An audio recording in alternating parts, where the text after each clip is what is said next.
episode of Surviving the Survivor. We bring you the best guests in all of true crime. Don't forget to subscribe and smash that like button. Here's your host, Emmy Award-winning broadcaster, Joel Waldman.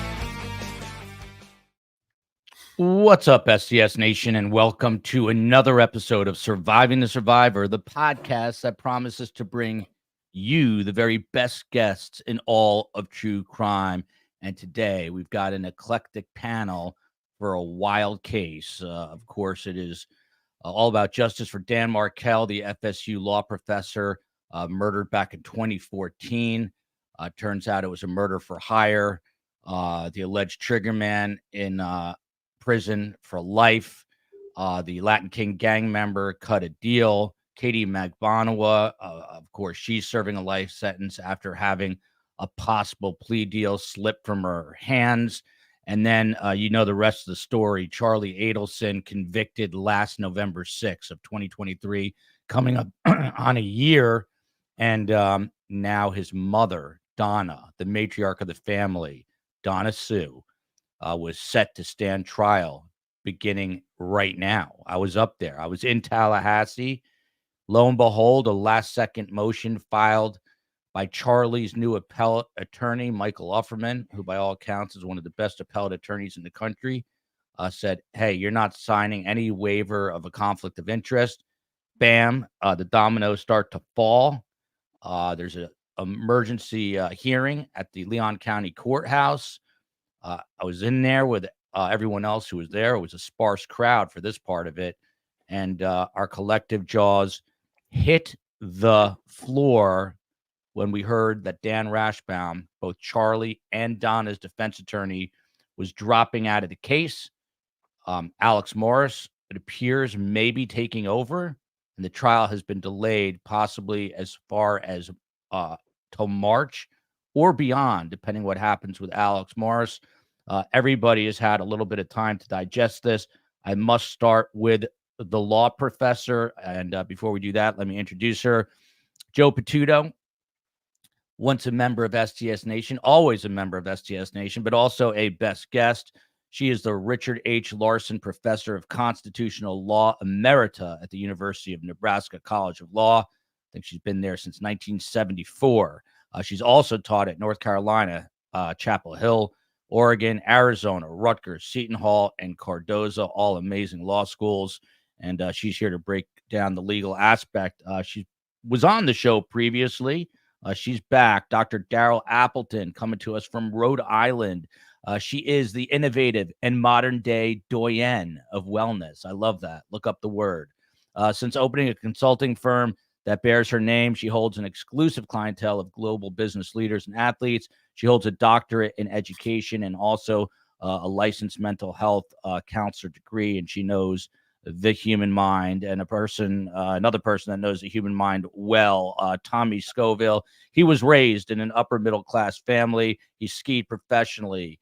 He retired. He became a public speaker. He got wealthy, and then doctor said no more pain meds. And Tommy, he broke bad, as they say, and committed some crimes. And he spent a lot of time in federal and state prisons as a result. And now he is rehabilitated, and he's got the Lifeboat YouTube channel and helps people with sobriety. So, again, an eclectic but very cool group of people. Dr. Jo Patuto, I'm going to read something. This is out of Florida politics. We don't have a graphic, and now we're going to get into the meat of the conversation. This is an article that was published yesterday, and this has to do with the waiver issue. Straight from this article. All of this was explained to Donna Adelson by Judge Stephen Everett when she first re-retained Dan Rashbaum as her new again attorney. Donna acknowledged the conflict and waived it repeatedly. So too did Charlie Adelson, or so the court was led to believe.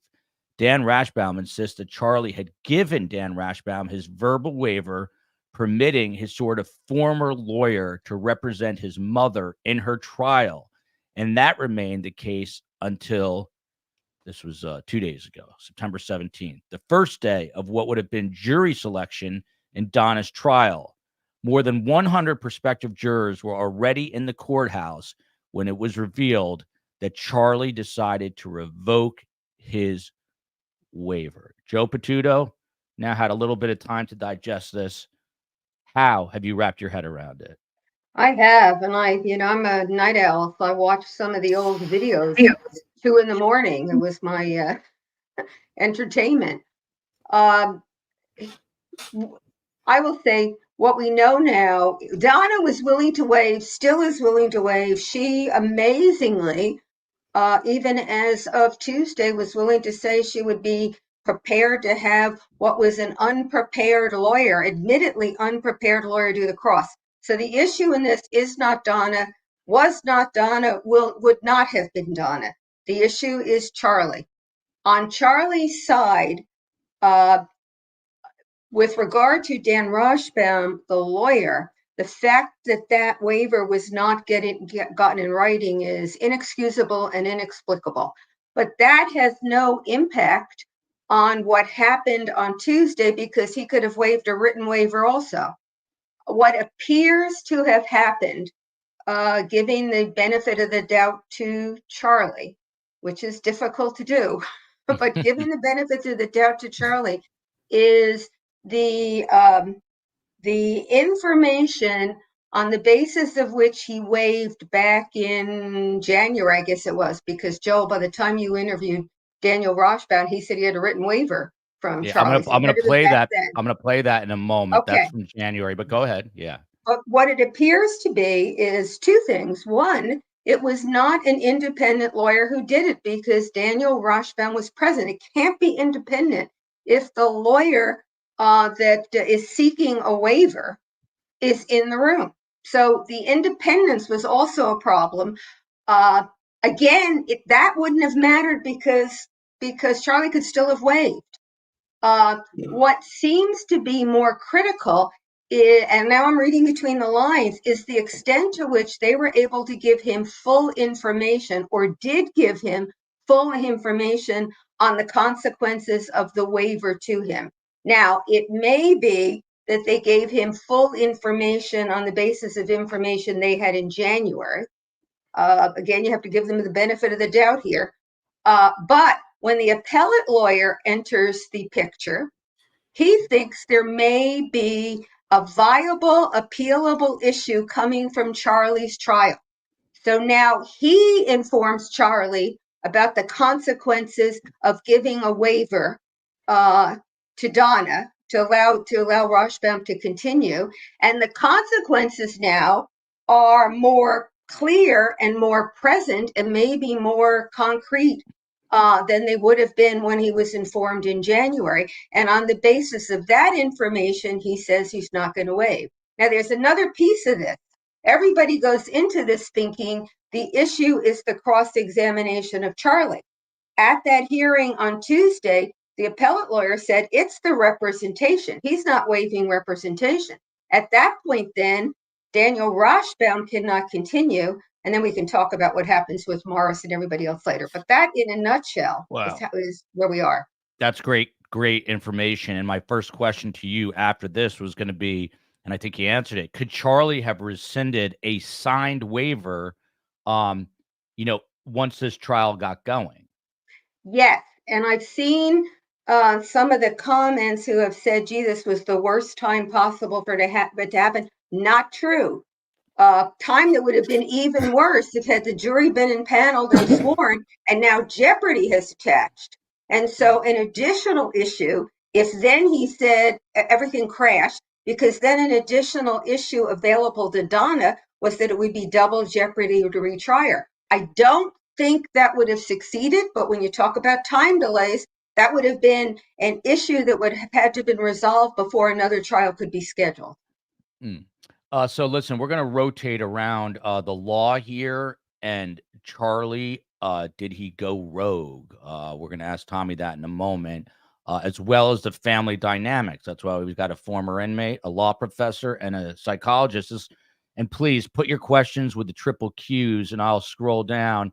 I got that. We're going to get to that. But COE, could you put that last comment up? Basically, just from a macro perspective here, Dr. Appleton, Describe this family dynamic. We hear the word enmeshed. I'm not going to say I have the healthiest relationship with my mother.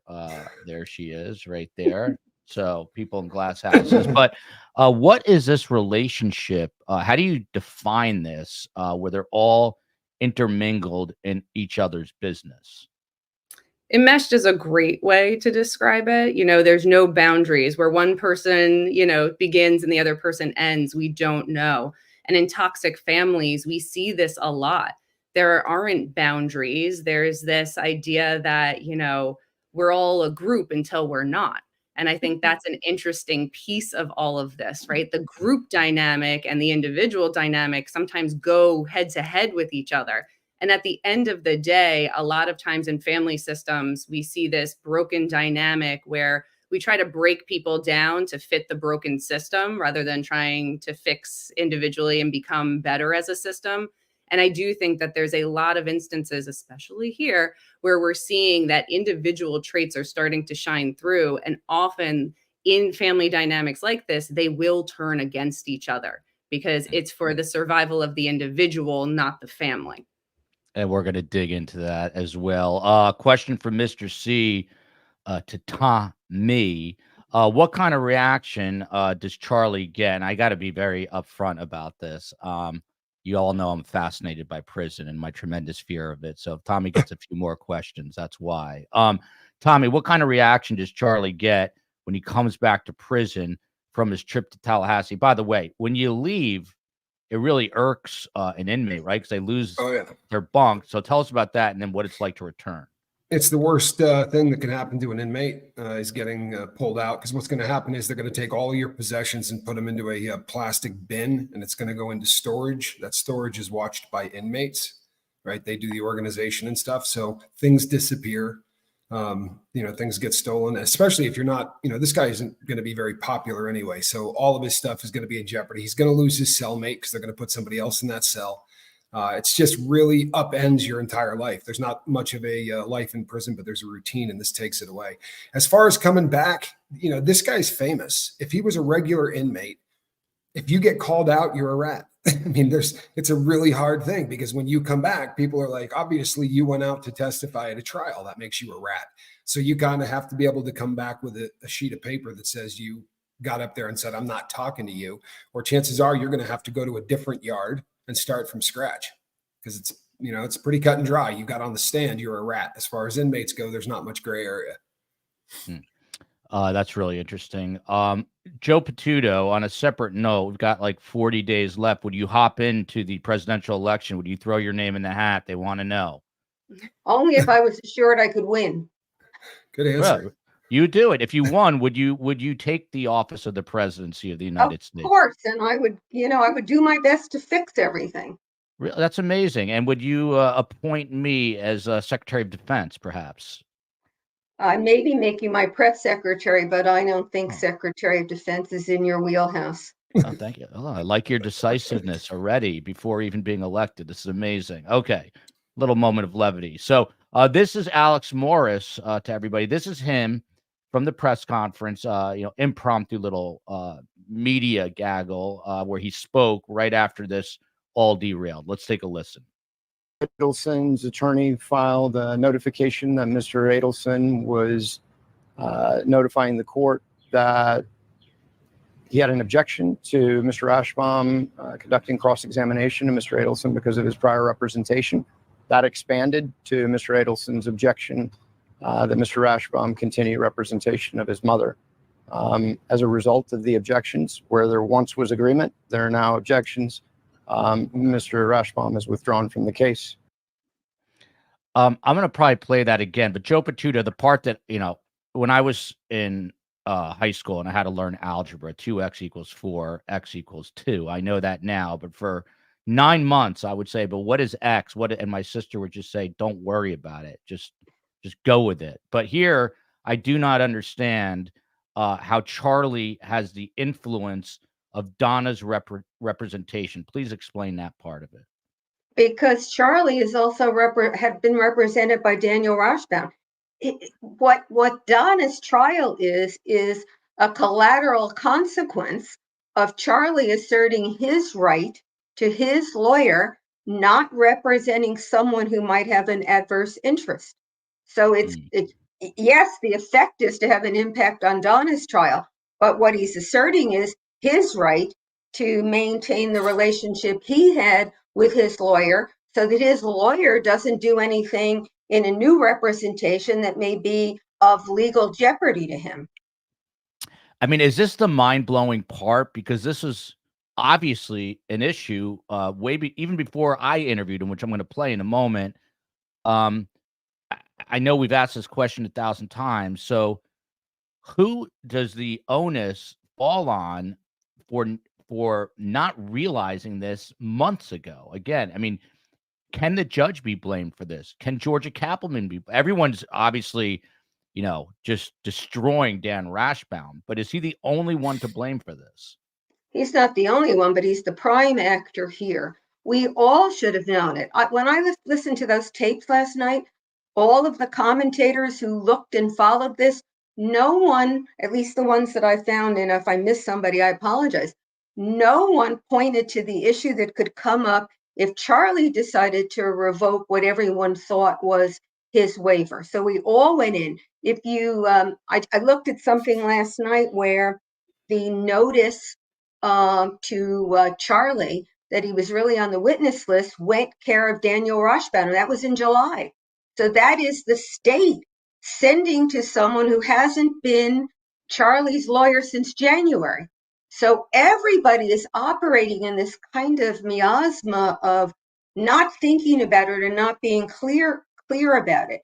Back in January, everyone was saying that Daniel Rashbaum shouldn't be representing two people. And if in January, this question had been posed, people would have said, these are the consequences that could happen. But then everyone got distracted by Donna saying it was okay and the impression that Charlie had. And I think what happened was no one expected that Charlie was going to testify, and people were keyed on the testimony part. I certainly didn't, and I still wonder the state's calculus here. No one expected him to do anything than be supportive of Donna. So the issue that was, if anybody had looked at it clearly, would have hit us all over the head with a baseball bat, got lost. So it was Daniel's Rashbaum's obligation to alert the court as to the full dynamics of Charlie's situation. That didn't happen.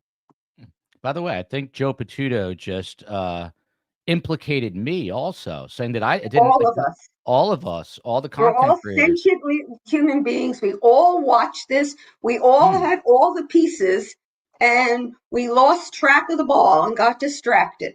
Wow, that's a wild way to look at it. I guess we're all at fault. But yeah, I guess I would cry. I'm not a lawyer. That's the only thing I would say. And I'd say, hey, Joe, you're a law professor. You should. And we're not all at fault because none of us were parties. We are observers that could have seen it and known more. But the parties clearly all have a piece of this.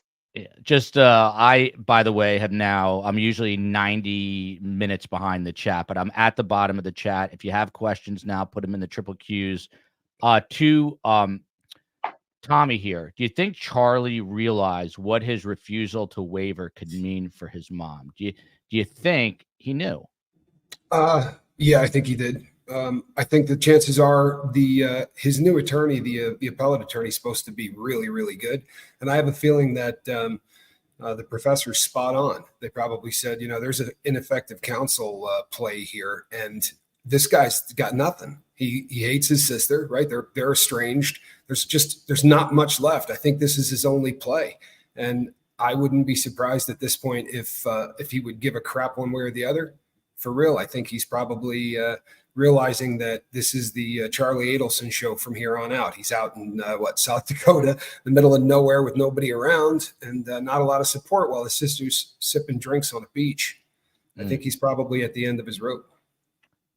Really interesting to watch this. I don't know, just deconstruct before our eyes. From Kathy, it indeed is. Wasn't this a channel where Rashbaum lied and said Charlie signed the waiver? Let's watch this now. This is from January. I think in this, it was like a misnomer. I think I said Wendy, and it should have been Donna, Harvey, and Charlie. But let's listen to this now. You asked whether there's a conflict now, and the answer is yes. There is a conflict. It is a waivable conflict. So with ethics lawyers and waivers by all the relevant parties, that conflict has been waived. And as a result, I now no longer represent Charlie Adelson or Harvey Adelson, but only represent Donna Adelson. So just to be clear, when you say, were you fearful that there was a conflict? There is a conflict. It just happens to be a waivable conflict that has been waived by everyone. So Harvey, Donna, Charlie all had to sign something agreeing to allow you to be Donna's attorney solely. Correct. And they had to do so. The most prudent way to do it is with an independent counsel advising them, so that I'm not part of that decision making. But Joe, you just said he was present, so that takes away the independence.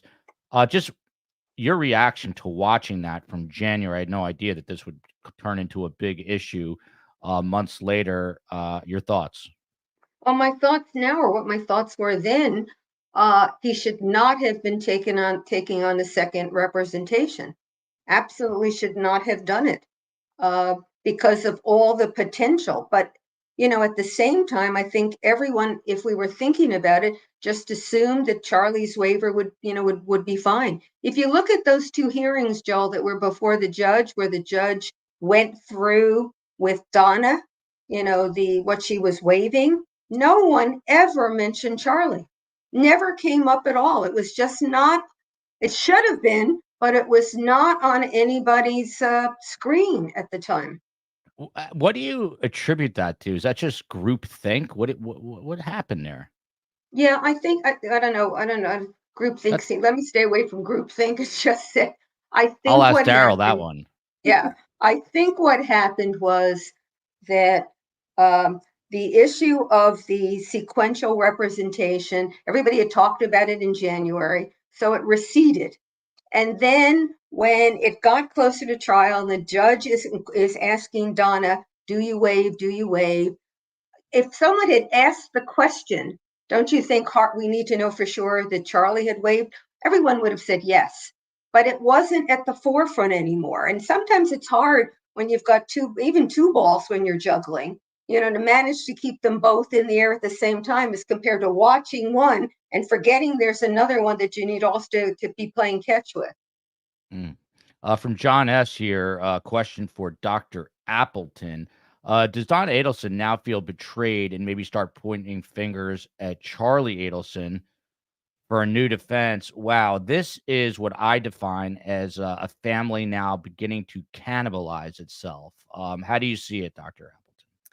It'll be interesting, right? I have two minds of it. The one mind is like, yeah, it's absolutely possible and true that she's going to start to turn around and point these fingers. And then I'm interested to see the human reaction, the mother reaction, like, does a mother always protect her child? Is that what's going to play? Probably not. But I do think that there's something to be said here about, this idea that it's going to get messier before it gets unwound. Yeah. And Dr. A, to you, I mean, Donna proved that she can just eliminate a child because literally and figuratively, she took out her son-in-law, Dan Markell, but her other son, her biological son, Rob Adelson, basically was removed from the family. He kind of removed himself, but Donna's life went on. What does that tell you about the dynamics of this family?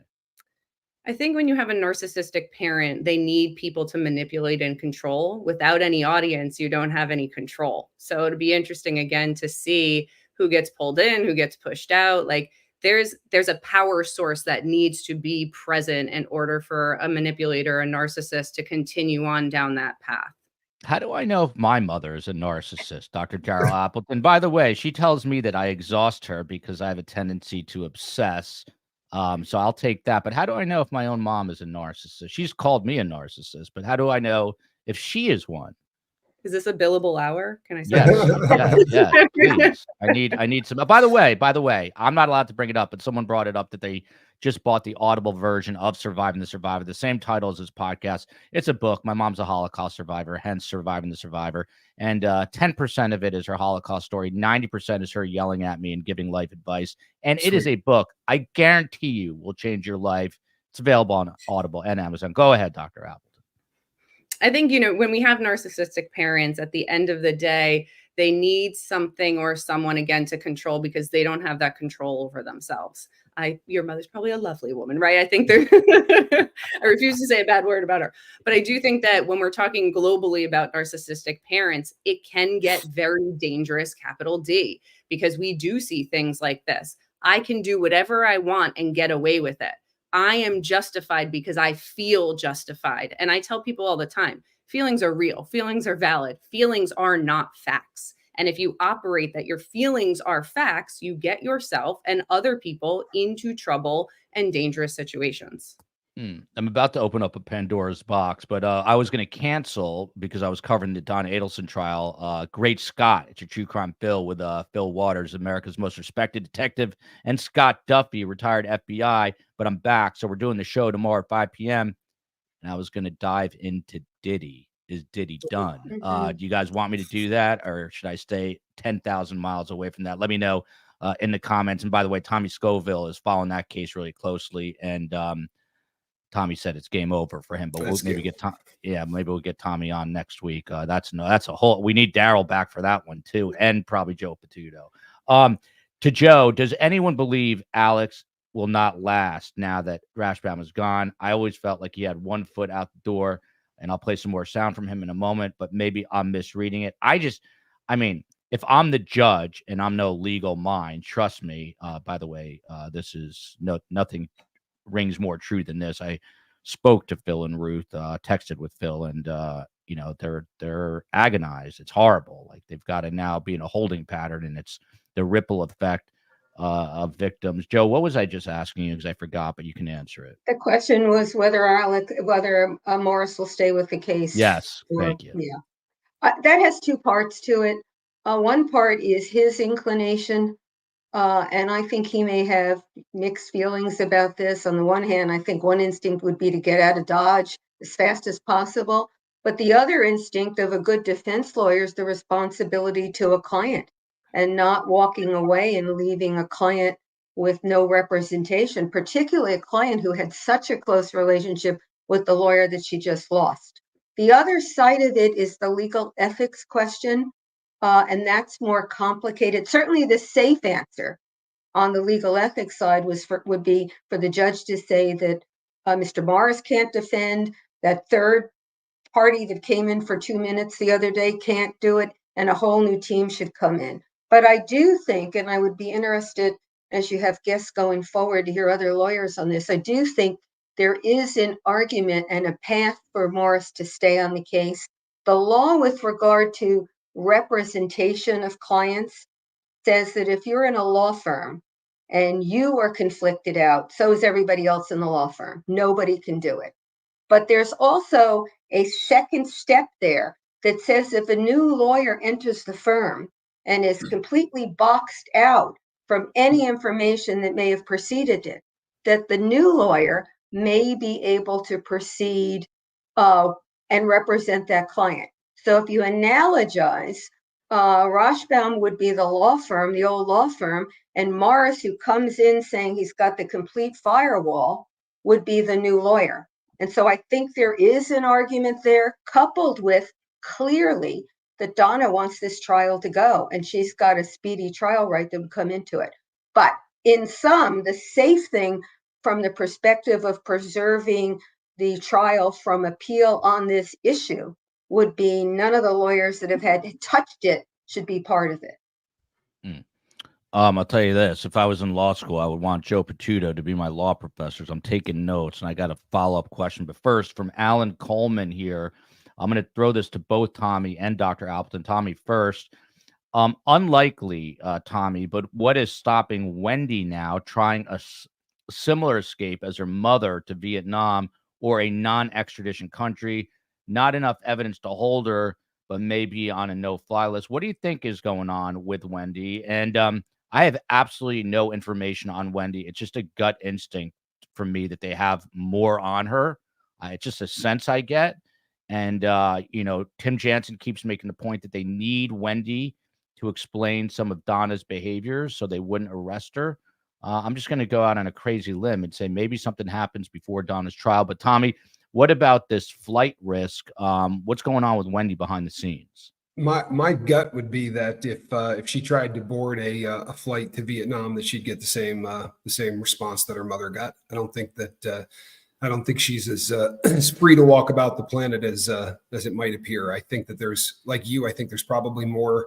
I think she's next. I really do. And I think, it's sad to see such a nice family start to go after each other, but this family now is cannibalizing each other. And I think it's probably just a matter of time. The only, you said, what does that say about the mother, concerning her other son? I don't know, but it says that son's the only one of the family with anything on the ball. He got the hell away from everybody else as fast as he could. That was probably the solid play on his part. Yeah, by the way, he's a victim too. I feel horrible for that guy. He lost Good his Lord. family. He lost his whole family up to craziness. In Yiddish, they say it's mishugas, craziness, but it's just nuttiness. Lilo, I'm not gonna try. Do you think this? I always say it's like trying to read license plates, and I'm tired, so I'm not even gonna try. Do you think Donna was this It's upset? little old me. Oh, little old me. Thank you. Wow. I wouldn't God, have got that. Yeah, so good. President Professor. Joe. President Joe's IQ is like 300 points higher than mine. Joe, I'm not going to bitch about my 16-hour travel back and forth from Tallahassee, but that had something to do with it. That trip just keeps getting longer, doesn't it? It was 8 hours there, 8 hours back, and I was with my friend Steve Cohen. Steve Cohen is the operator is what I call him now, because the guy's like an old school operator. He's constantly taking calls, making calls, connecting calls, calling Dr. Appleton.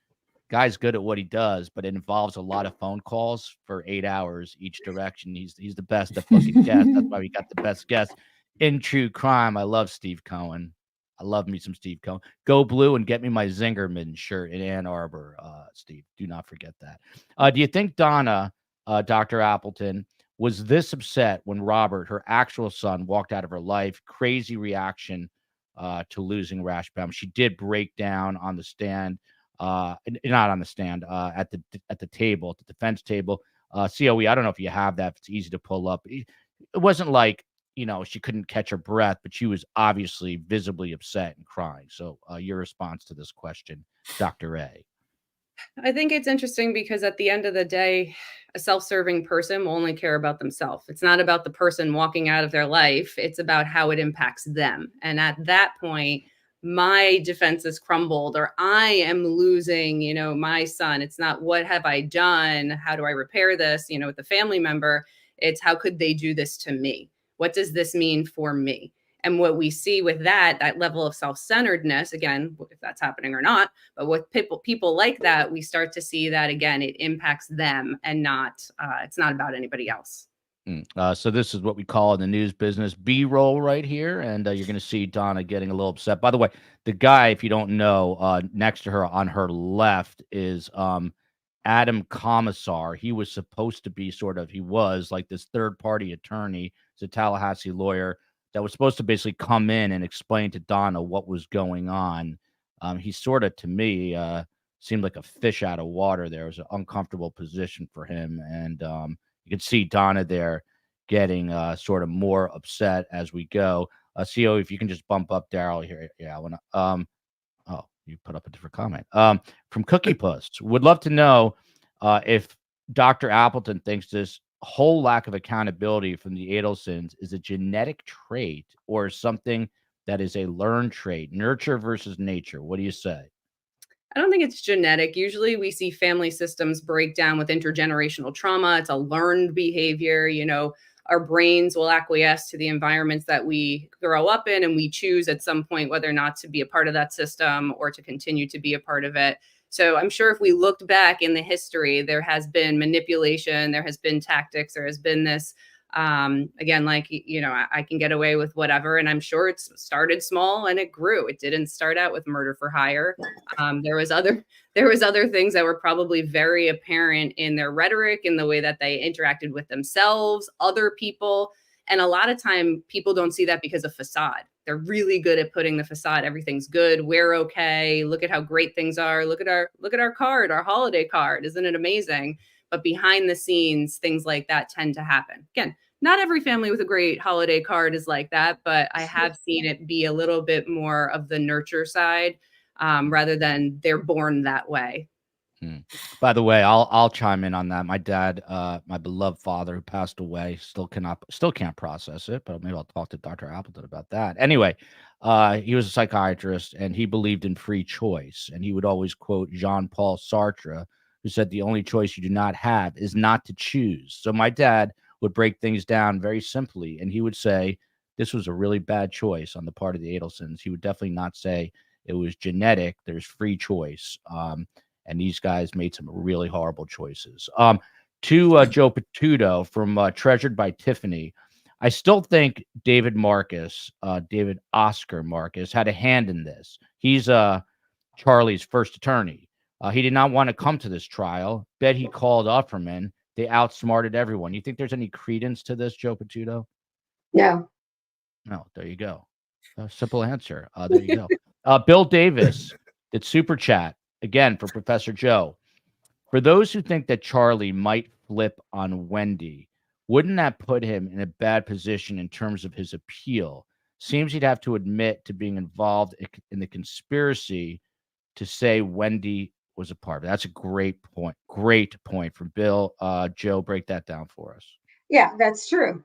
And I suppose the question for him is whether his animus towards the rest of them, particularly Wendy, overrides his self-interest in the potential of an appeal. And I suspect that as long as he holds out hope that there might be a successful appeal, that he wouldn't be flipping. But if that appeal is final and now the hope is dashed, at that point, then the calculus shifts dramatically. And then I could certainly see him saying, if I'm going down, so are you. Wow. Jody B., I might have missed this discussion. This is for the doctor.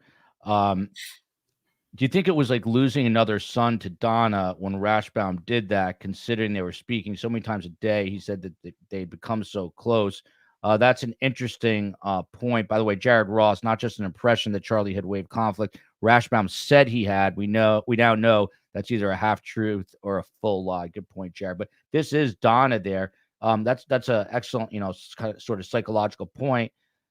Was she losing another son in that moment? Dan. Dr. Appleton. I think that at the end of the day, probably it felt like a betrayal, whether that person was like a son or a family member. We know how they treat family. I think that it felt like a betrayal, and it felt like one more thing maybe to navigate. I have to imagine, there's an overwhelm that's happening in this woman's life, whatever she did, right? So I think that this is now one more thing to figure out, one more thing to navigate, one more thing to manage. So I have to imagine it feels like she's probably defeated, but whether or not this is like losing a son, I don't know. Again, like I have to imagine it comes from a place of like, what does this mean for me more than this person is now without me and I am without them, if that makes any sense. Yeah. I mean, Tim Jansen was calling it the breakup, like when you lose a boyfriend or a girlfriend. But Dan Rashbaum's been very open. He had an interesting relation. Play the SOT in a second, COE. But he had a very interesting. He admitted that it was almost like a mother-son relationship. COE, let's play this relevant SOT that is sound on tape. Go ahead, COE. Articulated what was going through her mind, but I can pretty accurately tell you that you develop a relationship with the lawyer and a connection.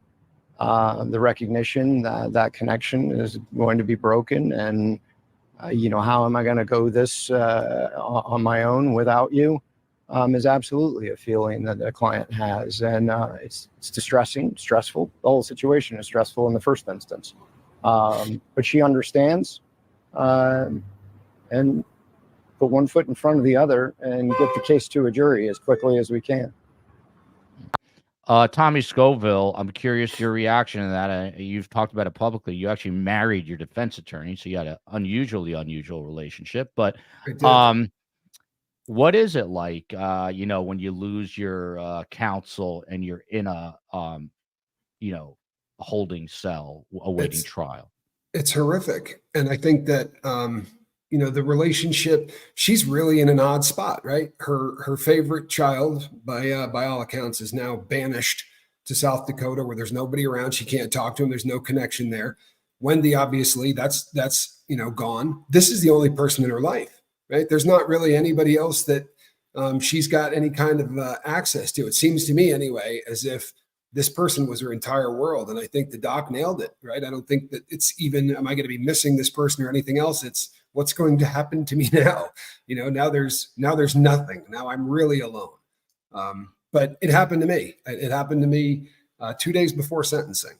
The courts decided that I needed to change attorney, and it was it's hell. You also get really invested into what your plan is, right? And you're ready to roll, and you're talking yourself, you're in a concrete box trying to talk yourself into the fact that this isn't going to be the worst case scenario. That's what you do all day, is try to come up with the fact that this isn't going to be the worst case scenario, right? We're going to do a little better than that.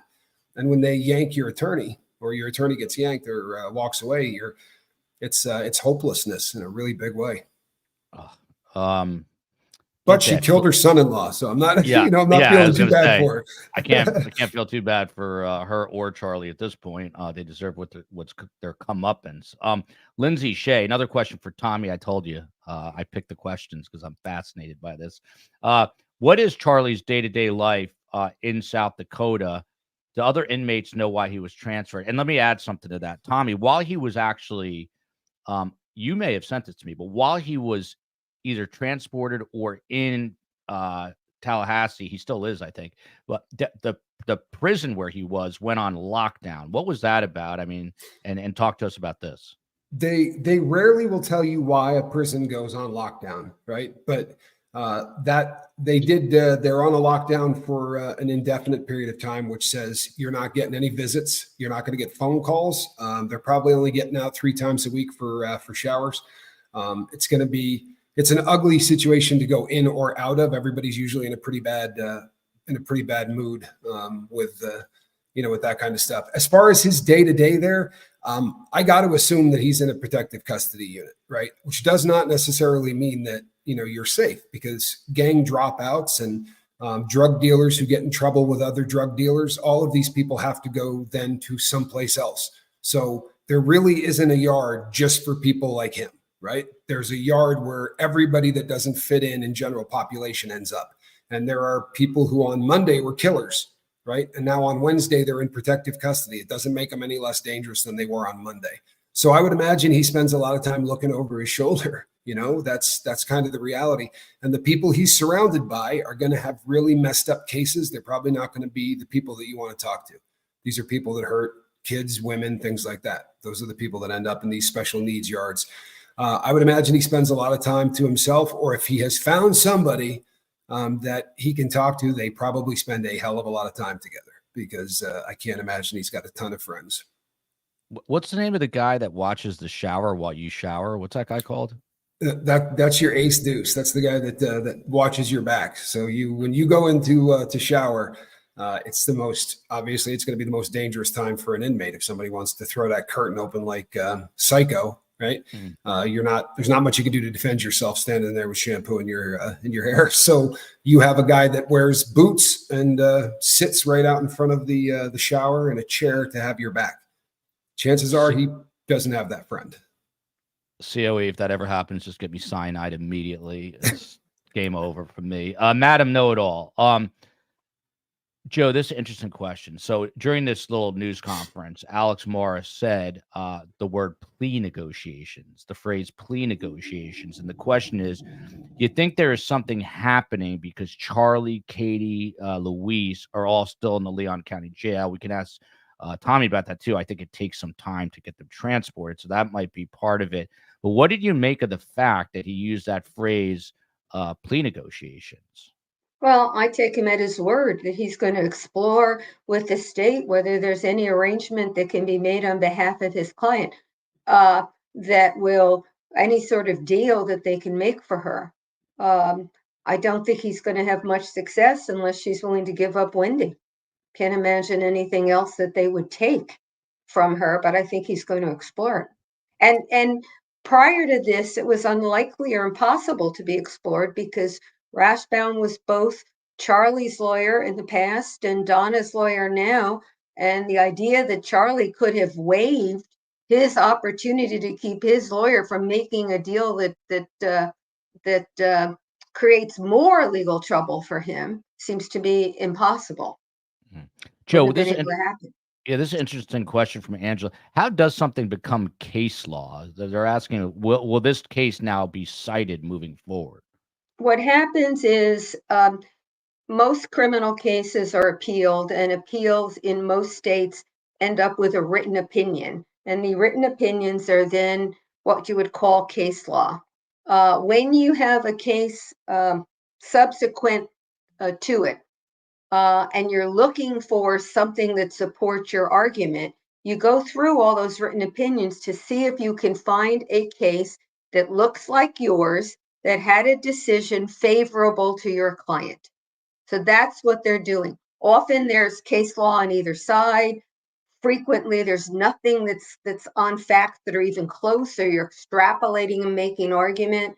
There are higher levels, so that in case law, the Supreme Court of Florida would be the last word, and you could find an appellate court that said something, but if the Supreme Court said something else later, that's the case you have to look at. But in brief, it develops from the trial to the appeal. You get a written opinion, and now you have case law out there.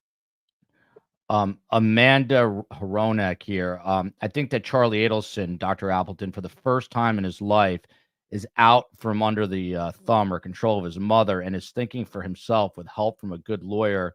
He's looking out for his appeal. Do you see it this way? Is it finally like a, like a breath of independence? I once heard John F. K. Jr. before he passed say that you only really become an adult, sadly, when both your parents pass away, and then you're out in the world alone. It's such a weird thing to think about because, my Mabel Rose, my beloved Puggle who passed, she was on a plane when she was 8 weeks old. Us grown-ups, I still call my mom for advice. But is Charlie out from under his mom's control now? And do you think that's sort of a relief for him in a weird way? I mean, he's an adult. He could have done this forever ago. And I think we need to give accountability where accountability is due. I think that this is him in survival mode. He's trying to survive because at human nature, the brain at the end of the day, if it's between you and me, it's going to be me, right? I'm going to choose me over you. And that's human behavior. And you can look at research and science, and we like to think that we're more altruistic or that that's not the case, or, it's that kind of trolleyology, this theory that if you had to pull a lever and these people are going to die, but you save this amount, that whole psychopath test and the scale. There's something to be said at the end of the day. He has always been a consenting adult. His choices were his own. He acted on his own free will to kind of bring your dad back into the fold here. He made his choices. This is a way that he saves himself. And I'm sure he's justifying it in whatever way he needs to, because that's what people do. And that is what he is going to do. Very interesting. Joe Patuto from Nikki here. If Charlie flips on Wendy, and that I think is the most likely scenario, could the state ask the court to reconsider his life sentence? I've heard a lot of lawyers say there's no way that guy's ever getting out of prison. If so, could that be the same reason Katie McVanowa has flipped and decided to testify in these two trials? Does Charlie have a shot at possible freedom if he gives up his sister? The legal answer to this is probably yes and yes, depending on how Florida handles when you've got a life sentence without possibility of parole, how they would have to manage it. The practical answer is the state wants Wendy, and I think they'd be willing to give some in order to get a lock case against Wendy. The question as to how much they would be prepared to give is really, it's not a legal question so much as a question of judgment, and their sense of both their responsibility both to the family of the victim, to the community at large, and their responsibility. I don't think there's any likelihood he would get out soon. But if you've got a life sentence without possibility of parole and you're what, 47, 48, you might be willing to take, 20 years or 25 years with some chance you'd get out sooner or later. Or you might be willing to take a little just to get your own back at, the sister who's walking free, who really is at the center of how we all got into this trouble to begin with. Personal choice making, obviously there, but it strikes me that he's that.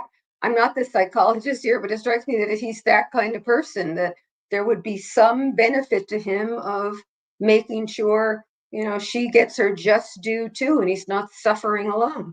Yeah, she's going to get her just desserts. Kathy here, has anybody else reached their toxicity level with ridiculous people and their outrageous behavior? Lock them up already. I think a lot of people feel that. With that said, let's this is a recorded jailhouse call. We can get Dr. Appleton and Tommy's reaction to this. This is the week after, in the week following Charlie's conviction, before Donna's arrest. They're talking to each other, Mama Donna and son Charlie. Yeah, of course. So it's like you're doing the complete opposite of what I would need to have done. Right. In this situation. I know, but all right. It sounds like if it's not today, they'll do it tomorrow. But hopefully today. So that's a little hard to hear if you're listening. We have, and that's shout out to Pretty Lies and Alibis, Gigi McKelvey, our good friend, who had that posted. But there's subtitles up. Basically, Charlie here, Tommy, is saying that you're just isolated. Like, I'm used to being able to talk to people. By the way, they say he can't shut up. That I'm used to being able to move around, get out of my cell. It's like you're doing the complete opposite of what I need to have done to me. And the mom says it sounds like if it's not today, they'll do it tomorrow. She's giving him hope. Tommy, what do you read here? I don't know whether they're talking about maybe a transfer or something where he's going to be able to get a little bit more action. If this is right after the conviction, when someone is given a life sentence, it's almost pro forma that they get put on a watch. They're concerned that the person is going to decide to unalive themselves. So very often, even if they're not put into a smock and have to do the whole 9 yards, they're at least going to be in some kind of an observation thing. So they're not going to have a whole lot of freedom, and there's not definitely going to be anybody that he could talk to. They want to see, how he would be coping with that. This is very quick, so I'm just going to replay for the doctor here. Yeah, of course. So it's like you're doing the complete opposite of what I would need to have done. Right. In this situation. I know, but all right. It sounds like if it's not today, they'll do it tomorrow. But hopefully today. Dr. Appleton, I mean, the thing that also strikes me, he's a privileged, child into adulthood, making a good living. He seems like he's kind of incredulous that he's being isolated. Isn't this what happens when you're convicted of murder? Seems like it, right? I think I heard a bit more of this call, and he was actually talking with his social worker or psychologist in the prison and saying how he felt claustrophobic. And that struck me because yes, that feels very on brand for prison. You might feel a little claustrophobic. So I think that there's something there too. Like, again, while I can't comment on him because he's not my patient legally about his psyche, I do think that there's something interesting to note about the psyche and about that comment specifically about talking to a social worker in the prison about feeling claustrophobic because he moved from one cell where he was able to be moving around to something more, that was more isolated. And again, like it strikes me as like the context, the understanding and the synaptic connection between the two feels a little off, right? There's a little bit of a disconnect between the two. Like he was having a conversation in one of my offices being like, I feel really stifled, or we moved into an apartment and it just doesn't really feel the way I'm used to living in the suburbs. Like there's something interesting there underneath about the reality of the situation and the disconnect between it. Yeah. Is it at, by the way, Patty here, is STS going to invite Rashbaum back to explain himself? A lot of people said, don't dare have him back on. I would give him a platform in a second. I want to hear what happened, what he had to say. Dan, you're welcome to come back on and let us know in your opinion what just transpired. You know, COE, myself, and Steve Cohn, we come from a journalism background. I'm going to hear all sides here and let you guys figure out what they're saying. But Tennis Girl 101 to the professor, is it ethical that Michael Offerman, he is the appellate attorney for Charlie, waited to file the motion? Can the finger be pointed at him too? I don't think so. First of all, with regard to the ethics of when you file, often that's tactical on the part of the lawyer in terms of whether you wait, whether you do it immediately. I'm not sure on the facts that we know them when he was aware. The lawyer, and I don't recall her name, I'm not sure, I heard it actually, who spoke at that hearing on Tuesday said that they had received, I believe she said they received a subpoena on Thursday or Friday. That's when they were alerted. They met on Saturday and they filed the motion on Monday. Sure, there was information in the trial docket of Donna's trial that Charlie had been on the witness list since at least since July 11th, an active witness list. But whether the appellate lawyer was looking at that docket, I mean, he's focused on Charlie's trial and errors in Charlie's trial. So I don't know that on the facts that we can say that he even knew much before that as to what to do. Ethics aside, if he did know it a long way ahead of time, then the best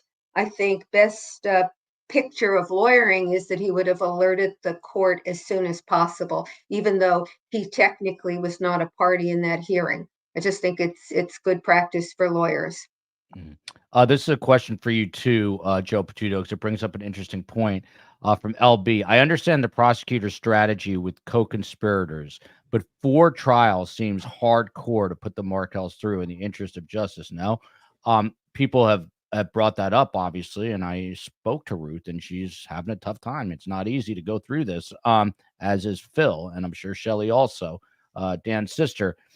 Is there a chance? I mean, is there any chance with that gut feeling that I'm talking about that they could take someone, Harvey and or Wendy, into custody and potentially try them along with Donna, or is that just a far-fetched thought?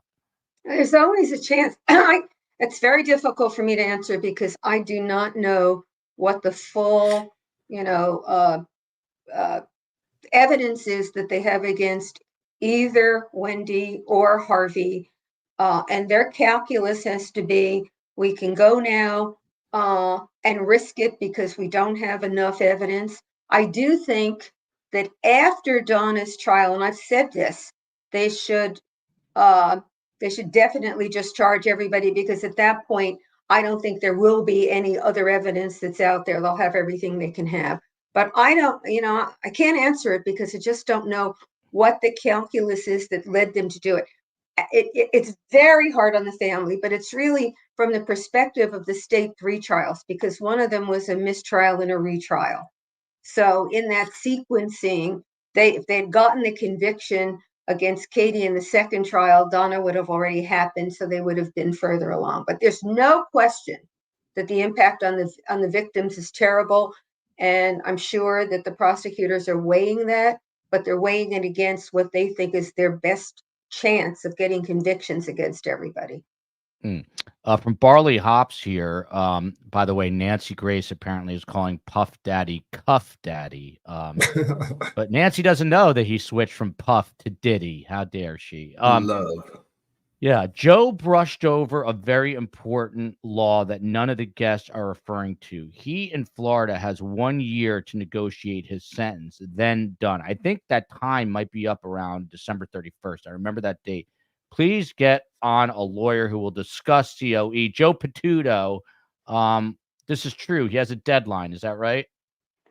I assume so, but this is Florida law, and I can't speak intelligently about what the deadline is and whether even with a deadline there's room to appeal or get a different deadline with regard to the deadline. I just don't know Florida law. We got a little more sound from Alex Morris. Yeah, look at this. What is the projected trial date? I think we have a piece of sound. Let me find it, or the COE might be able to pull it up. Give me 1 second. There it is. Fortunately, I'm in a reasonably good position in terms of familiarity, but as I stated to the court, I do need an opportunity to catch my breath and catch up on the things that I'm not as familiar with.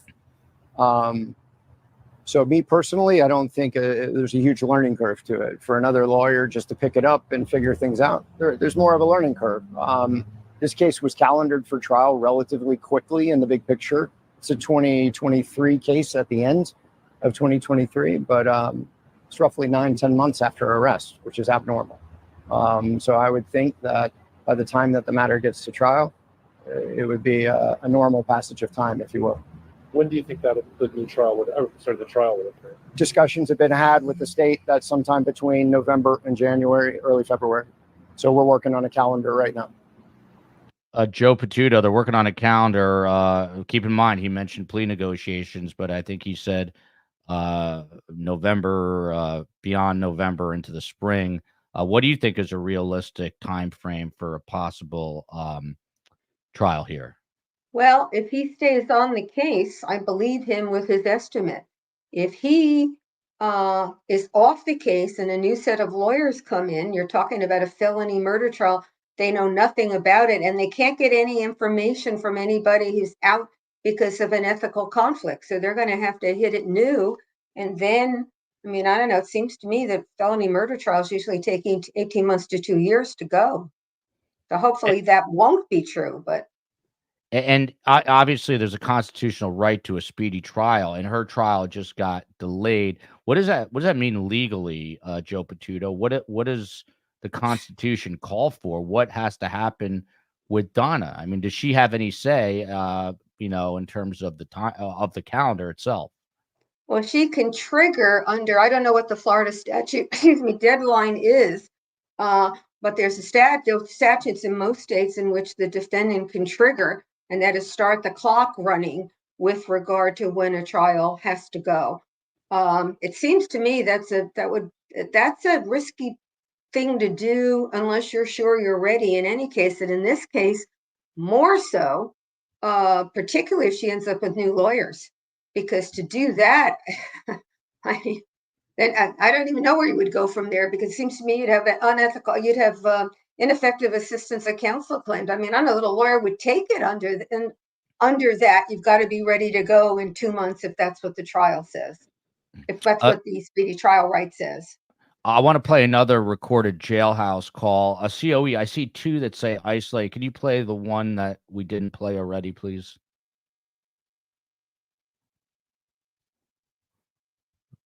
Stand by, as they say in the world of television. Although this one, there we go. Each one of those is a huge mistake into itself. When somebody does something, someone gives you a visit, you won't be able to identify their face, and you'll be given 48 hours. That's a visit. Not someone not hiding out in the open. That's not, in a million years, that's not how it's done. So let me get back to work because I'm busy here. And you got to just stop with the nonsense, okay? I got it. All right. So listen, this is not a jailhouse call. This is obviously a wiretap. And this is, by the way, I saw him when I was up in Tallahassee, the FBI agent who did the bump. He could largely be credited, that bump. That showed the relationship and tone between Charlie and Donna. That's the point of this soundbite here. But this is right after Donna gets confronted by who she thinks is a Latin King gang member, but is really an FBI agent, and they've got their phones tapped, and you see they're talking quietly. Dr. Appleton, I'm just going to play it one more time. At the end, it seems like Charlie was kind of irritated with his mother a little bit. Each one of those is a huge mistake into itself. When somebody does something, someone gives you a visit, you won't be able to identify their face, and you'll be given 48 hours. That's a visit. Not someone not hiding out in the open. That's not, in a million years that's not how it's done. So let me get back to work because I'm busy here, and you got to just stop with the nonsense, okay? I got it. Yeah. Let me just say this. Carm screams at me. I don't know if that's healthy or not, but Donna's very soft-spoken. But go ahead, Dr. Appleton. This exchange, what do you make of it? They're talking kind of furtively, quietly. Even Charlie's at the dental office, but at the end, he's like, "You got to stop with this nonsense." Yeah, it's an interesting power dynamic shift, right? If I didn't know the people or the context, I would kind of say, like, this sounds like a parent talking to a child, but in the reverse, it sounds like, he's talking to his mother in a parental tone of like, knock it off, right? And I think that, maybe it's the heightened emotions between everything that's happened, and he's also trying to calm himself down psychologically and subconsciously, maybe even consciously. But I do think that there is something interesting there in that dynamic. Everybody's on edge. Everybody is, trying to figure it out. He's running back to work, trying to regain that normalcy. I'm sure he also had patience, but I think that, when we're looking at power dynamic, it kind of ebbs and flows. But again, he's taking care of his mom. He's taking care of her emotions. And when we talk about toxic relationships, a lot of times at the end of the day, you'll see an adult child taking care of their parent as a parentified kind of version of themselves. From John S. to Tommy Scoville, what is life like in prison now for Katie McBanawa and Luis Rivera after taking the stand for the state? Do you get a bone tossed your way? Do you get extra? No. No, not at all. No, they don't. They don't reward you for going and doing anything like that. The life for them, this is, Luis is in an unusual position. My understanding is that he's kind of been given a waiver. At least that is the word on the street, is that he's got a pass to go in there and do whatever he has to do. So that's not viewed the way it would be with other people because of his affiliation. His group has spoken and don't seem to hold him in a whole lot of contempt for that. I don't know what it would be like, honestly, for in a women's prison, but as far as any kind of attaboy, that's not happening. It's not happening at all. It really isn't. This is true too. Dan Rashbaum was Donna's lawyer until Charlie was arrested. So it's even more convoluted than it first appears. So Donna, then Charlie, back to Donna, and now we get this. Tommy Scoville, we're going to come to this for the psychologist in a minute, the doctor. But Tommy, this obviously 2020 just interviewed Tim Jansen. They were going to do, I think, their third or fourth episode on this. Dateline as well. Been shelved now for a little bit because of the trial. But, this is in the paper every day. Is it reaching South Dakota? And what is it like when you're sitting in prison for a media spotlight to be shown on you if you're trying to hide from Latin King gang members? Again, they're going to take into account the fact that he's greenlit with the Latin Kings, right? So they're going to have him on a yard where there aren't going to be Latin King dropouts, right? Because even people who drop out of gangs always sort of, there's still going to be some affiliation there. They're still going to have, and they would like anybody that's a dropout from that gang might just be able to get back into that gang if they were to do something like that. So he's probably not on a yard with any Latin King dropouts.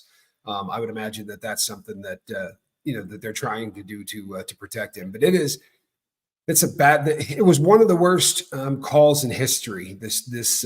What they tried to come up with for the defense was the dumbest thing that you could possibly do if there's a chance, you're going to end up in prison for the rest of your life. It was really a bad idea. As far as the media circus that's going on, this is such a big case. I guarantee you this guy's got fans, right?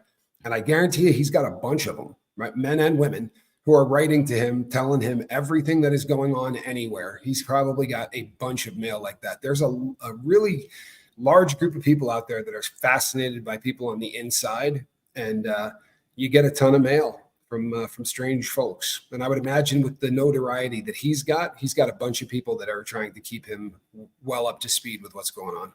Dr. Appleton, what is it, particularly with the women who become obsessed with male inmates who are high profile? What is it? Is it the bad boy image? What's going on here? I think it's this, idea of like they're on a stage, they have status, and, status doesn't mean good status or bad status. It just means status. And some people are attracted to that. Sometimes it's a little bit of this, I think I can change them. Sometimes it's, your dark passenger likes to meet somebody else's dark passenger. Could be something like that. But there is an interesting kind of fascination that women particularly have psychologically with men, and a lot of times it's almost this Florence Nightingale, this idea like I can help them. I have found when working with women, especially early on in my career, there was a lot of women that we would have conversations with about the rehabilitation is not your job, it's the state's. So there's something to be said about that for sure, but not all women go after the bad boys that are behind bars. Some are just out on the streets they go for. COE's got a huge crush on nerdy Adam Sandler. So some women go for the nerdy guys. Paul Rudd too. And Paul Rudd. Ida calling the COE out. Ida Shaw, JD. How so? This is back to Dr. Appleton. How so tragically ironic that Wendy changes the boy's last name to Adelson for whatever cruel reason, and now they're saddled with this name and all that is happening. It's just so twisted and so demented. Do you care to comment on this? I feel for those boys so much. If you think about, we can all have our opinions. We can all have our, the law, the theory, everything. At the end of the day, this is those boys' life. Their father is gone. Their mother is gone. Their grandparents, and you can feel however you want about that. But to those boys, this is their childhood. It's going to be their adulthood. They will be followed by this for the rest of their life. And it will be interesting to see what they do with this, because there can be, post-traumatic growth. There can be, things that come from this, that if they choose, their path. But I do feel for them, and I throw out all the good vibes to them and their sanity and their healing as they go through this, because it's unspeakable. It's unimaginable. By the way, Joanne, I'm not going to, just so you see that I'm not lying, she is asking if my book's for sale in Ireland. It is. I believe on Amazon. If you can't find it, survivingthesurvivor@gmail.com, and I'll find out where you can get it. Thank you. Tommy, we talked about this a little last night. This mugshot, obviously the headline, will a maestro turn on his family? I think we're getting into that today. But what do you make of this mugshot, Tommy? It's not going to be a popular take on my part, but he looks pretty good. He almost looks a little refreshed. Got the hair growing out, lean. But someone said he has like a little smirk. Is there something going on here behind the eyes that he knew that maybe he was going to derail this on his way into Tallahassee? That may be the case. I don't know, that smirk also, I think there's a level of frustration when they're moving you. And sometimes it's that, it's not a smirk of, that he's happy. It's just that I can't believe I got to deal with this kind of shit, and I'm trying to smile my way through it. It's pretty damn ugly, that entire process. They woke him up. That picture, I promise you, was taken in the middle of the night. Like, they got him up at 1 a.m., 2 a.m. for the transport, and then they'll sit you in a room for 3.5 hours waiting for the transport. Nothing is fun about getting pulled out of prison to go somewhere else. It is a nightmare. What do they do? Do they literally, like you see in the movies, they like rattle your cell bars and say time to get up? He wouldn't be in his normal cell. The night before you're going to leave, they take you to the segregated housing unit so that they can control the movements easier and not have to mess with everybody else that's sleeping and cellmates and such. So he would have been in the shoe, and they will kick the door as loud as they can at about 1 o'clock, right? With no regard to the people in the cells next to it. Or that's what I was just going to ask. I guess those guys don't like it. Yeah, they don't care. They're gonna kick the hell out of the door and say, you're leaving in 20 minutes, and then you get dressed really quickly and find out you're leaving in 4.5 hours.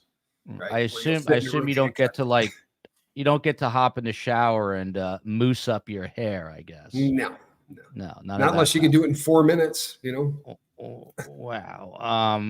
Remind me never, ever, ever, ever to get in trouble. Bridget Gannett, maybe, I don't know.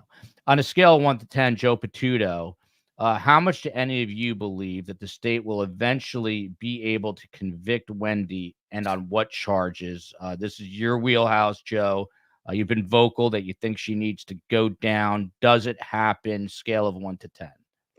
Yeah, it's hard to do that. If the question is, right now, without regard to Donna's trial and conviction, I guess I might put it at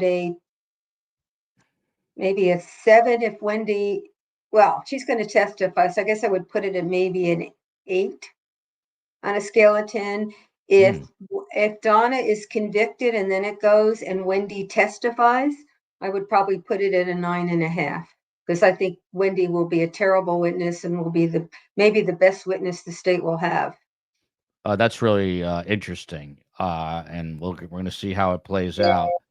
Just don't let her get arrested today, because it's I got my son's t-ball game in a few hours. Joel, if a written waiver, Joe Patuto, could be rescinded at any time, what's the point of establishing it? I guess that's a good question.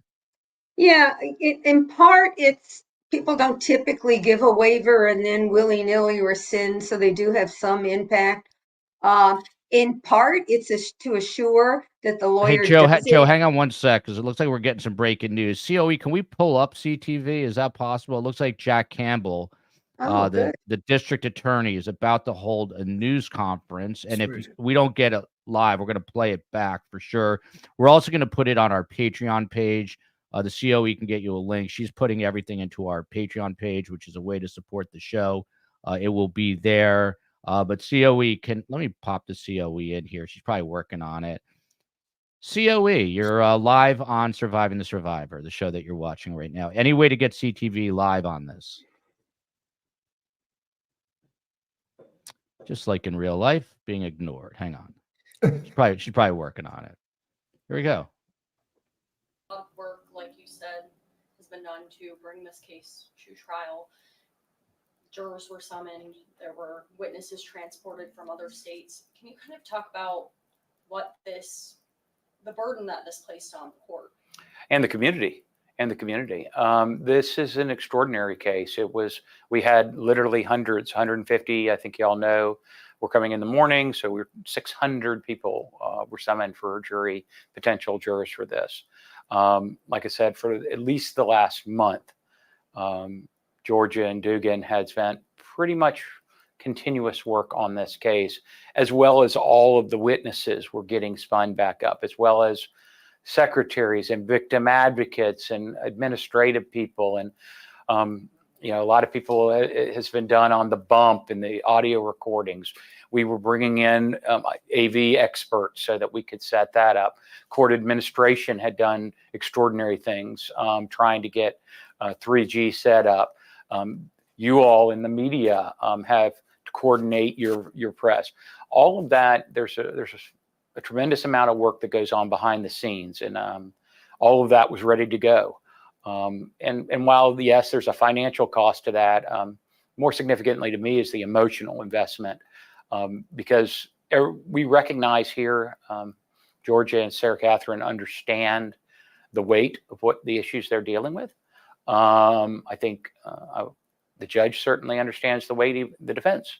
And we were ready for resolution. We were ready for answers. And certainly the Markell family is, every time this is a nightmare for them. And we continue to scrape over that wound and open it up again. And I hate doing that to them. And I know, I believe Alex Morris had told us of a timeline between possibly November and February for that new trial, or I guess the existing trial to happen. Is that the understanding of the state attorney's office as well? I think that's optimistic. I would be happy if that was true. As you all have seen in other murder trials, once again, everything I just said has to get ready to go again. We will be ready whenever the court says be ready. I mean, I could be ready in 60 days. Alex obviously has the unique perspective of knowing what he knows and what he doesn't know. So as he's taking over as the lead defense attorney, he understands how long it would take him to get ready. But then you have the issue of, and we had a murder verdict came in last night. We had 2 murder trials last week. We have murder trials set for other families every week in, week out. We have over 100 people charged with murder in the Leon County Jail right now. Those families continue to wait for justice and resolution to their cases.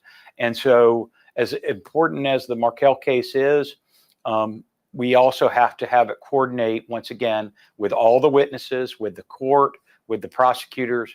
Once again, Sarah Catherine and Georgia are working with other families. They've made promises there that they're trying to get justice for those. And so trying to get a situation where, quite frankly, we will probably have to move other murder trials out of the way if we were to do it. I know that Sarah Catherine and Georgia have multiple murder trials set after Markel. Now those would, so because we had set this aside, I know that they have trials set in October. I know they have trials set in November. December is a difficult time to try cases because of the holidays. A lot of people travel. Obviously, there's the emotional, whether it be Hanukkah or Christmas, to trying to put this family through a trial during that time. All of those are issues that we would have to coordinate. So I have no reason to disagree with what Alex said on that. He would know best how long it'll get him to be ready. But my experience is that the logistics, he is one part, and a very important part, but he's one part of a very large orchestra that has to be brought together, which includes Judge Everett's schedule, court reporter schedules, witnesses schedules, and all of these other people. As you've seen, we literally called dozens of witnesses. I don't know where they are supposed to be.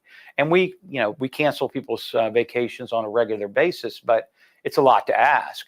And then you have, is somebody having surgery? We already went one time, as you'll recall, when the lead detective had some cardiac issues and was unable. So there's just all of those types of logistical things that we try to bring together. We try to coordinate, and you're talking about trying to coordinate calendars of at least 100 people. And once again, to quote Judge Everett, we want to do it right. So I want to do it in such a way that we can get justice. I want to do it in such a way that the community is ready to hear it. If I were to subpoena or summon 300 witnesses on Christmas week, that would be hard.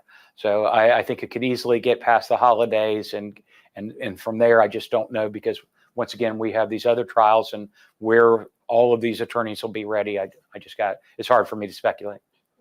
Was this the fault of anyone in particular? Obviously our position is that it's the fault of the people who killed him. I wouldn't be doing a murder trial if I didn't have a murder. So I don't hold anybody lately to fault. I understand how it happened. It was something that the moment we found out that she was going to be represented by the same lawyer as her son, that there were possible conflict issues, we raised them with the court. We raised them with the defense. Clearly, we thought that they had addressed them through these previous waivers. We wouldn't have gotten this far and done all the things we did if we didn't think we were going to go to trial this week. So is it somebody's fault? Yeah, I still hold the murderers accountable, all of them. But as far as is the delay somebody, I'm not. I don't have any malice towards any of the lawyers, and I do believe in the Constitution. And what we're dealing with here is the Sixth Amendment of the Constitution, the right to counsel. And it was interesting because it's a double Sixth Amendment issue. She had the right to the lawyer of her choosing, which happens to be the same Sixth Amendment decision that her son. They both have the right to the lawyer of their choosing. So it really turned into mother versus son's right to Mr. Rashbaum, and put him in an untenable position where he finally pulled the ripcord. But that's kind of where we are. We don't decide who somebody's lawyer is. It's a Sixth Amendment right to counsel. She had counsel. He had counsel. They actually chose to have the same counsel. We thought that we had covered the watershed or the waterfront with all the different conflict issues. We had brought it up. We had raised it with the judge. The judge had raised it with each of them. And we obviously had enough confidence that we did everything to get ready. Unfortunately, it didn't work out despite our best efforts. But there's nothing I think that we could have done differently, because at our position, once again, you start Monday morning quarterbacking it. Okay, so if we had raised objections to Mr. Rashbaum representing Miss Adelson, that would have been a violation of her Sixth Amendment rights to be able to. That's the same right that allows people to represent themselves, which I think is a terrible idea, particularly in a murder trial. But once again, people every year choose to represent themselves on various serious charges. And it's the Sixth Amendment of our Constitution that guarantees that right, which is what we were dealing with here, is she should be able to choose the lawyer that does it. It just came to a loggerhead where those two Sixth Amendment rights crashed into each other. And once again, you would have thought that mother and son would have been able to coordinate that, and they had thought it through. I can't get into any of their minds, but that's where we ended up. This wasn't the result of some intentional sabotage by some party? Nothing that I can find, nor could I think of. Once again, everything that I've seen, I believe that justice delayed is justice denied. I think this case has gone on way too long at this point. I always want to bring justice to my victims as quick as I can. Just on a fundamental ideological standpoint, that I try to bring it so that they can move on. And as I tell my victims, I want them to be able to focus on how their loved one lived, not on how they died. Every time we do this, we're focusing on how he died. So I want that for the Markells. On the flip side, I don't see any tactical advantage in this situation. Generally, cases as they get older, witnesses die, memories fade, things like that. I don't like older cases. I would rather get it done for logistical reasons as well. But here we were already fairly old. I don't think that this was set up. I have no villain that I can say. I think if they had, I have every reason to believe that if they had realized that we were going to be here, they would have got another lawyer on board, which is what you saw in those last hours with the judge and bringing in even new lawyers, trying to everybody kind of scrambling. Can we save this? That to me speaks to the sincerity of the defense's wishes to go to trial. So from the state's perspective, do you believe that this waiver issue could have been avoided or dealt with in any way before? We thought we did. I mean, once again, we everything that we had a waiver. We had brought it before the court. We had a colloquy, which is just a conversation between Miss Adelson and the court. We had, people. We have done everything that we could think to do to stop this from happening. From best we can tell, Charlie Adelson, who clearly I've never spoken with, changed his mind. Or certainly his lawyer represented that despite the earlier waiver, he no longer agreed to that waiver. I don't have the advantage of knowing what Mr. Adelson was thinking.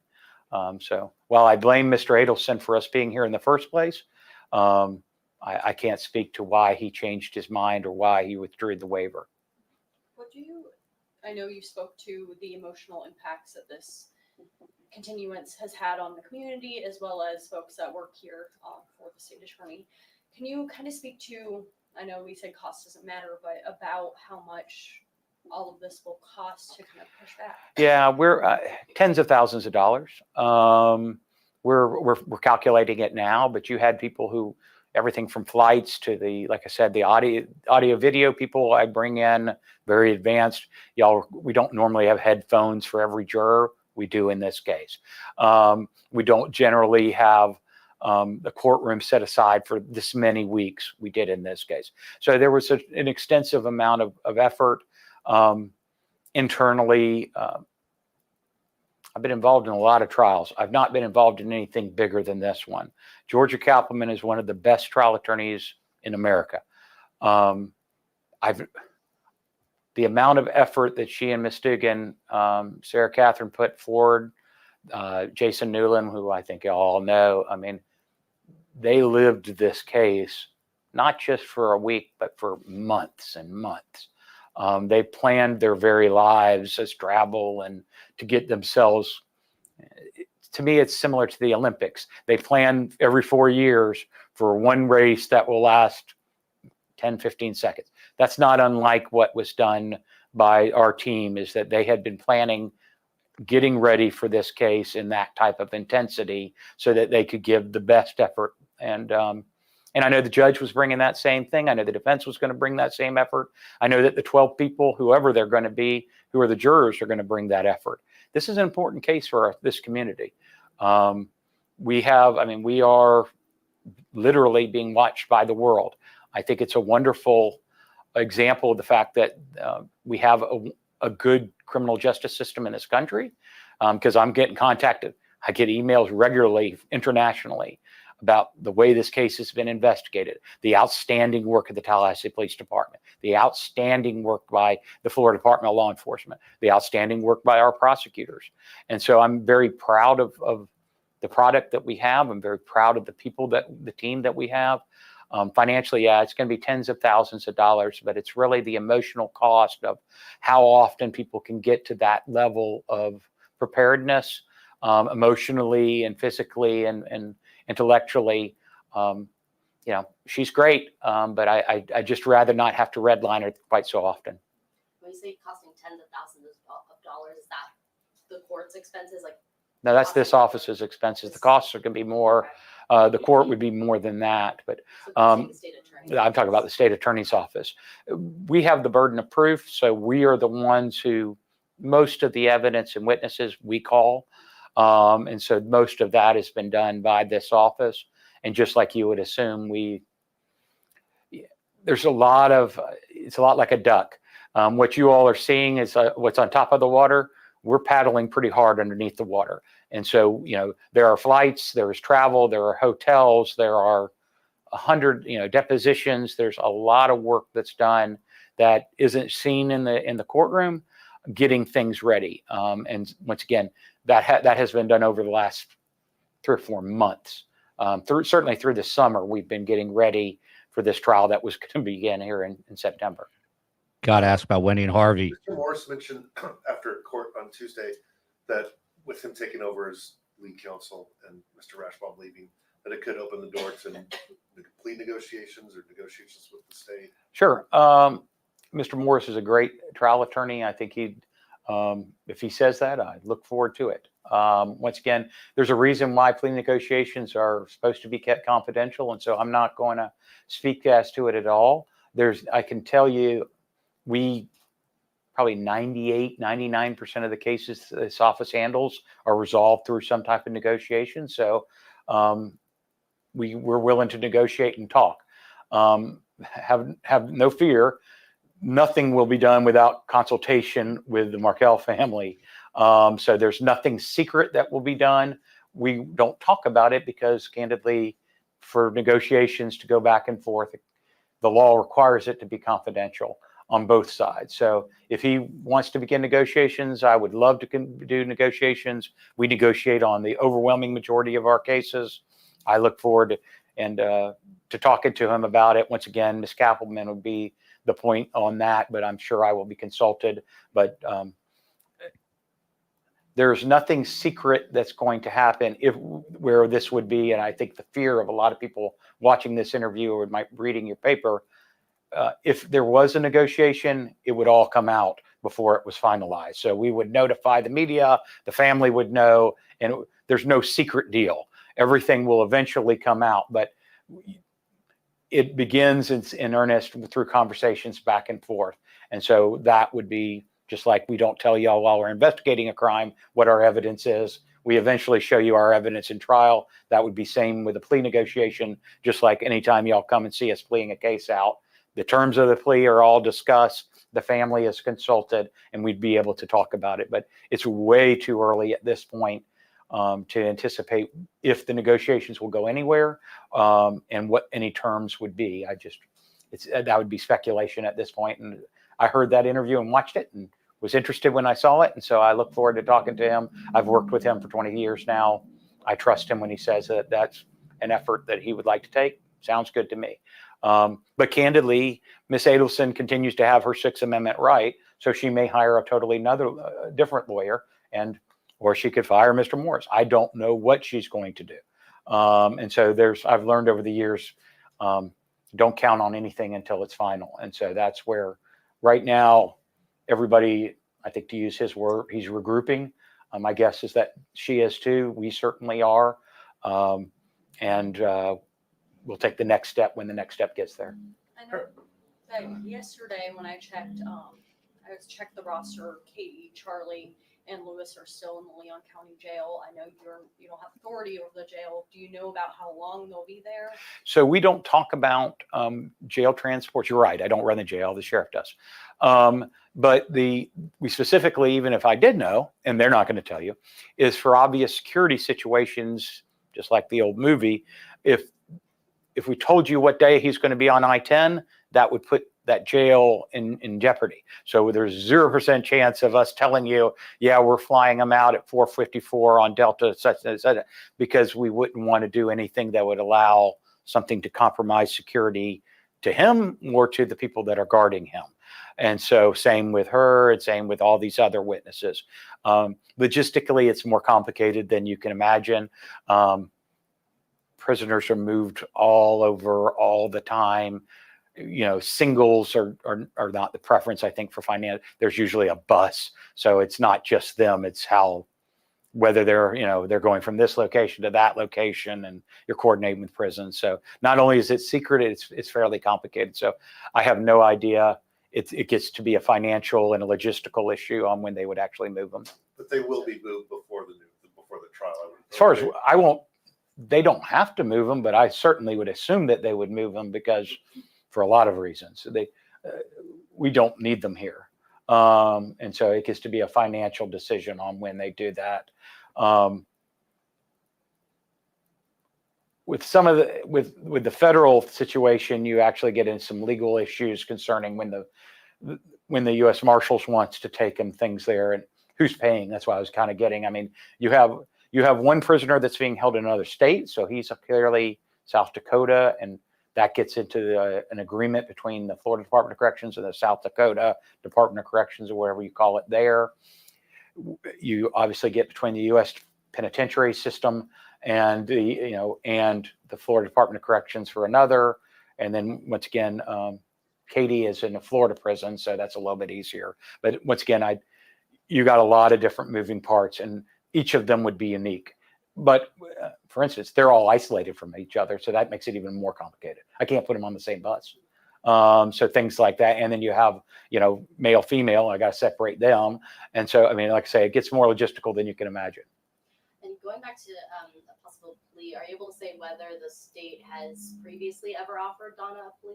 No, I'm not gonna get into any plea negotiations at all. Once again, it's inappropriate to do. And there's a specific reason, just like me not talking about the other facts in a case.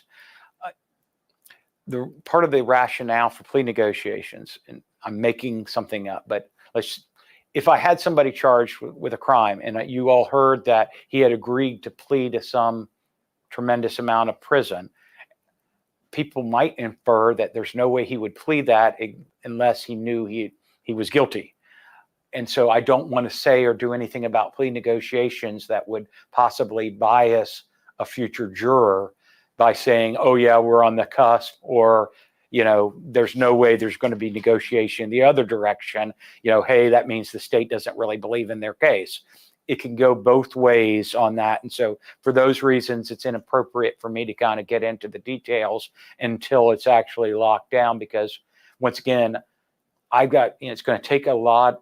Because of media like this, it's going to take a lot of people to find someone who hasn't heard and possibly been biased by the news on this story. And I certainly don't want to create any more by them saying, hey, I watched Jack Campbell being interviewed on September 19th. And based on that, I can't be fair and impartial. So I don't want to add to that problem. But it sounds like it's accurate to say the state attorney's office would be open to negotiating. We're always open to negotiations, even if the negotiations, sometimes our negotiations are fairly harsh. We make plea offers of life imprisonment on a regular basis, but we're still willing to talk. And there's never been a case that we haven't talked to the defense. It's a ethical, appropriate part of the process, and we're certainly willing to talk to anybody, including who knows about this case. If there are other witnesses out there who know something about this case, we'd love to hear from you, because and certainly we would love to hear. We want to find justice for this family wherever that leads us. knowing that hindsight is 2020, but looking back, could you all have done more to prevent this? Yes. I mean, the judge could have ordered that Rashbaum not be Donna's attorney, right? Possible, but then you probably would have created an appellate issue on that I denied her, that he denied her, the counsel of her choosing. So keep in mind that everything the judge does will be subject to appellate review. So anytime you'll notice that the way that the criminal justice system is set up, great pains are taken to ensure that the defendant constitutional rights are maintained. That's the Fifth Amendment. There are great pains, all that I'm talking about, pretrial publicity, the entire constitutional framework of the criminal justice system is based on protection of the innocent and maintaining the constitutional rights of those who are charged. So yes, the judge could have done some other things. Could he have been found to have violated her rights by doing it? He could. So we might have, hindsight you bring up, he may have just saved us from a reversal, because, if he had forced it, then we could have ended up in a situation where, okay, 9 months ago, Rashbaum's gone. Jack Smith becomes the lawyer. Jack Smith loses, she gets sentenced, and then a subsequent appellate court says, she complains that I didn't want Jack Smith, I wanted Rashbaum, and they reverse the conviction because she was denied the constitutional lawyer that she had wanted at the time. So you have to be careful about Monday morning quarterbacking those judges. They are very mindful. We do. Judge Everett is a smart and experienced judge. They were very good lawyers in front of him, doing a lot of legal research on Tuesday. And we did it historically when we were dealing with this earlier. I think that we had it right, but at the same time, if he had forced it, we might have actually taken 2 steps back. And that would be even worse, to end up with going through a trial and then get it reversed because of something like that. So, I don't ever want to sow error. Once again, as I told y'all, I have a lot of conversations with families of homicide. I really want to bring closure. I can't bring them back. I want them to be able to focus on how their loved one lived and not on how they died.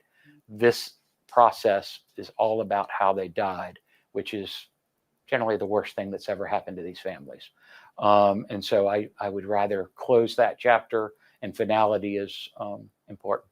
It could, again, hindsight being 2020, but could the state have filed a motion sort of saying we object to Mr. Rashbaum? Sure. Yes, we could. We certainly could have done that, at which point either the judge grants our motion or doesn't. But whether the judge rules in our favor because we ask him to, or does it on their own, if it's a violation of the Sixth Amendment, either whether the judge does it sua sponte on its own motion or based on state motion, if it's a violation of the Sixth Amendment rights, it could lead a appellate issue out there that could subsequently frustrate a conviction. So either way, whether the judge did it on his own or Georgia and Sarah Catherine had come forth and said, hey, we want to get Rashbaum off of this, we could have very easily it would still hang out there that she would have an appellate issue of, I don't have the lawyer I want. And that's, once again, the Sixth Amendment. Bill of Rights are pretty hard to law. That's pretty strong stuff. So you don't mess around much with the Bill of Rights when it comes to the right to the counsel of your own choosing. It is so good. And once again, the colloquy that's called the Feretta colloquy, we tell people, it's a very bad idea to represent yourself. You're making a mistake. Literally, you've probably heard those in court where we do those colloquies. We let people do that, even though it's clear we're telling them they're making a bad choice, because we put their right to the Sixth Amendment even ahead of our professional judgment. And I think any lawyer and judge in the country would agree that self-representation in a first-degree murder case is a bad idea for someone who doesn't have legal training. And so that's why that's the power of the Sixth Amendment, and that's the power that we would have been messing with by trying to trump either through our motion or through the judge doing it on himself, and say, well, I'm going to tell Rashbaum he can't do it. Have you ever seen anything like this happen before? Like a trial No. getting derailed? No. Well, yes, I've seen lots of trials get derailed, but I mean, they happen for a lot of reasons. I mean, I was personally in a trial and my retina detached and so, I mean, things happen. I mean, you know, if you do this, you know, things happen and, you know, stuff comes up. I've never seen a mother-son. That was weird for us all. When Mr. Rashbaum came back in, have I seen that before? No, I have not. So I haven't seen this type of issue arise, but people getting sick, people, you know, hurricanes, that seems pretty routine around here. Case gets continued because of hurricane, all kinds of medical and personal issues come up where you end up with it. That's kind of the logistics we were talking about. I mean, that's why we stack so many cases up for trial, because I mean, most weeks we'll have 4, 5, 6, 7 trials set on the docket, and then 1 or 2 will go because something comes up. A witness has become unavailable. A legal issue. We found a report that nobody saw.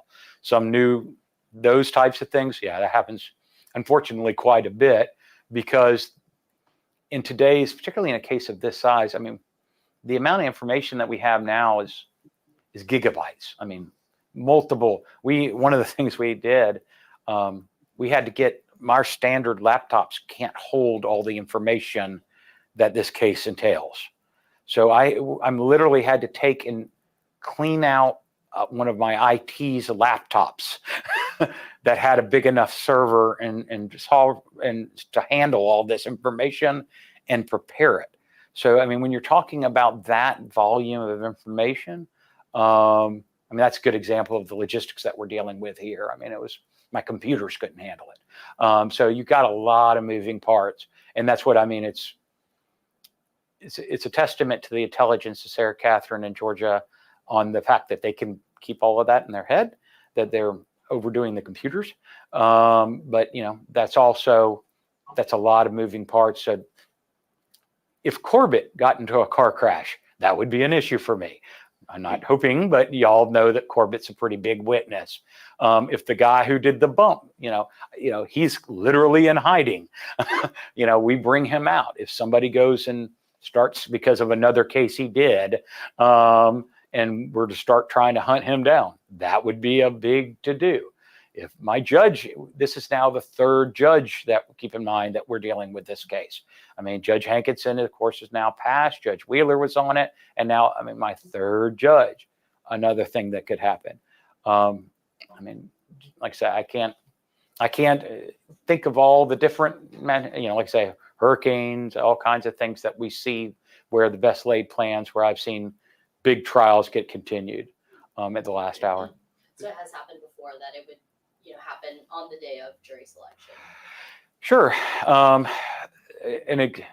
We have mistrials that happen in the middle of trial. So, I mean, you know, things that right now we're getting bomb threats. They, you know, that used to be something when I was in high school, and somebody saying something in front of the rest of the jurors that they shouldn't have heard.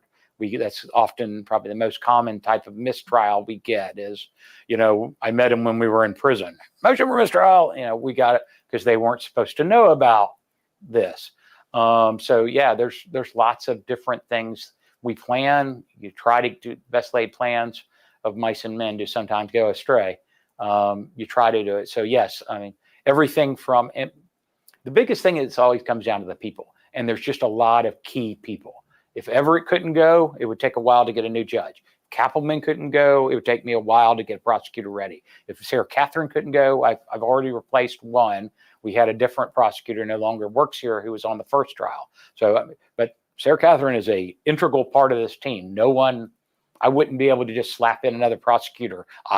Nobody else is ready to do what they do. So, and that's why I'm not surprised that when I saw Mr. Morris come out and say, you know, I'm not ready to step into first chair. Of course he's not. You know, Georgia's as good as they come. But if they lost Sarah Catherine, she needs a second chair. This is a big enough case that she needs a second chair, and she's prepared in a contingency for having someone sitting there. So even if she could do it by herself, she hasn't planned to. Did I hear you say that the FBI agent that did the bump is in hiding? Sure. That's why he's the guy. He was an undercover. Oscar Jimenez. Yeah, but I mean, he worked under. He was an undercover officer for lots of times. That was what he did. So when I say he's in hiding, his look just, you shouldn't be able to find out where I live. But he was out there buying drugs and working on gang hitmen, like cases like this. He was the kind of guy who was doing things like this. So, you know. So he's in regular hiding than anybody in his facility. We don't talk about where he is or what he's doing, because this wasn't the only case he worked on. And so once again, that's the reason that, you know, that's the reason that he was utilized. He was deep undercover. So I'm not particularly worried about this one case, but I don't know. I honestly don't know what other cases. I just know he worked more than one case. And so when you have somebody that was working deep undercover, you try to protect the safety of them and their families. Hey, Joe and Tommy, give a thumbs up if you guys are good to stick around. While he comes here, and we're real hesitant to put him on the stand. The only reason he's able to testify now is because he's no longer doing it. But ask about Wendy and Harvey. If somebody were to see him on TDO and find out, and he's sitting there trying to buy drugs from a motorcycle gang, he would get killed for it. That's the stake that with undercover officers get. I mean, he can't do that. I mean, you said you've never seen anything with a, son and a mother. Were you saying I've never seen two family members. On anything like this. It's one of the reasons why when we get a big case with multiple co-defendants, you end up having to we get a lot of lawyers in the room, because conflict is often the issue. Co-defendants all get their own lawyers because they're similarly. If the three of y'all started murdering me, y'all would all, you should get your own lawyer, because you're going to the two of y'all are going to testify against him. You're going to, because each of y'all are going to want representation on that. That's the normal, even if the three of y'all have planned to murder me, y'all and did it all, everybody took a punch, you still should get your own lawyers. And so I've never seen, it was extraordinary to the whole legal community. Every lawyer saw, it was like when Mr. Ashbaum said, I'm representing, we were like, wow, okay. And that, I think you'll find, you talk to a lawyer, we would all say, well, that's interesting. So never seen two co-defendants. I've never seen two co-defendants to have the same lawyer. Will this change in counsel? I think you addressed this briefly earlier, but will this affect the case at all? Will you all recalibrate your approach in any kind of way, do you think? Or there may be a different defense than there was previously? Definitely maybe a different defense, but I don't know what it is. I won't know their defense until they start using it.